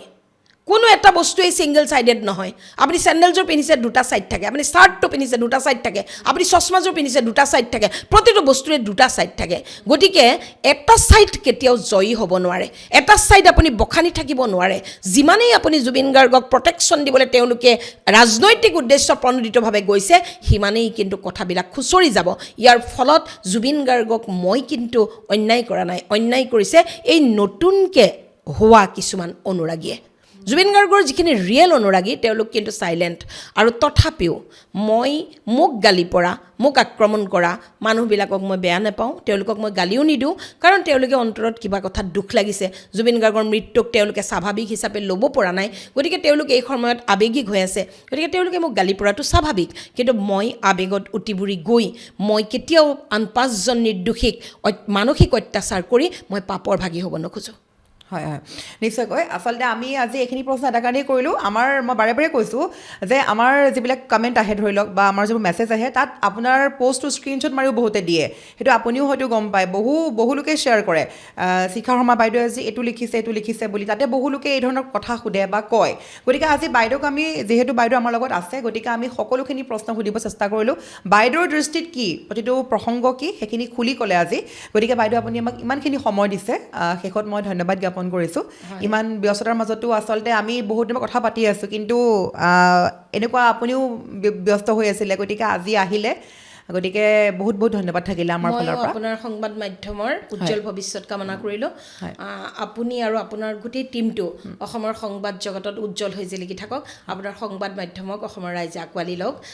আৰু আপোনাৰ সংবাদ মাধ্যমৰ জৰিয়তে অসমৰ সকলো ৰাইজলৈ মোৰ প্ৰণিপাত জনালোঁ হয় ধন্যবাদ আৰু দৰ্শকসকল এয়া আছিলে কভাৰ ষ্টৰী উইথ অস্মিতাৰ আজিৰ বিশেষ খণ্ড আৰু বিশেষ খণ্ডটো নিশ্চয়কৈ চাই সকলোৱে ভাল পালে বা যাৰ যিখিনি ক'ব লগা আছে নিশ্চয়কৈ কমেণ্ট বক্স খোলা আছে ক'ব পাৰিব গতিকে আজি আমি ইমানতে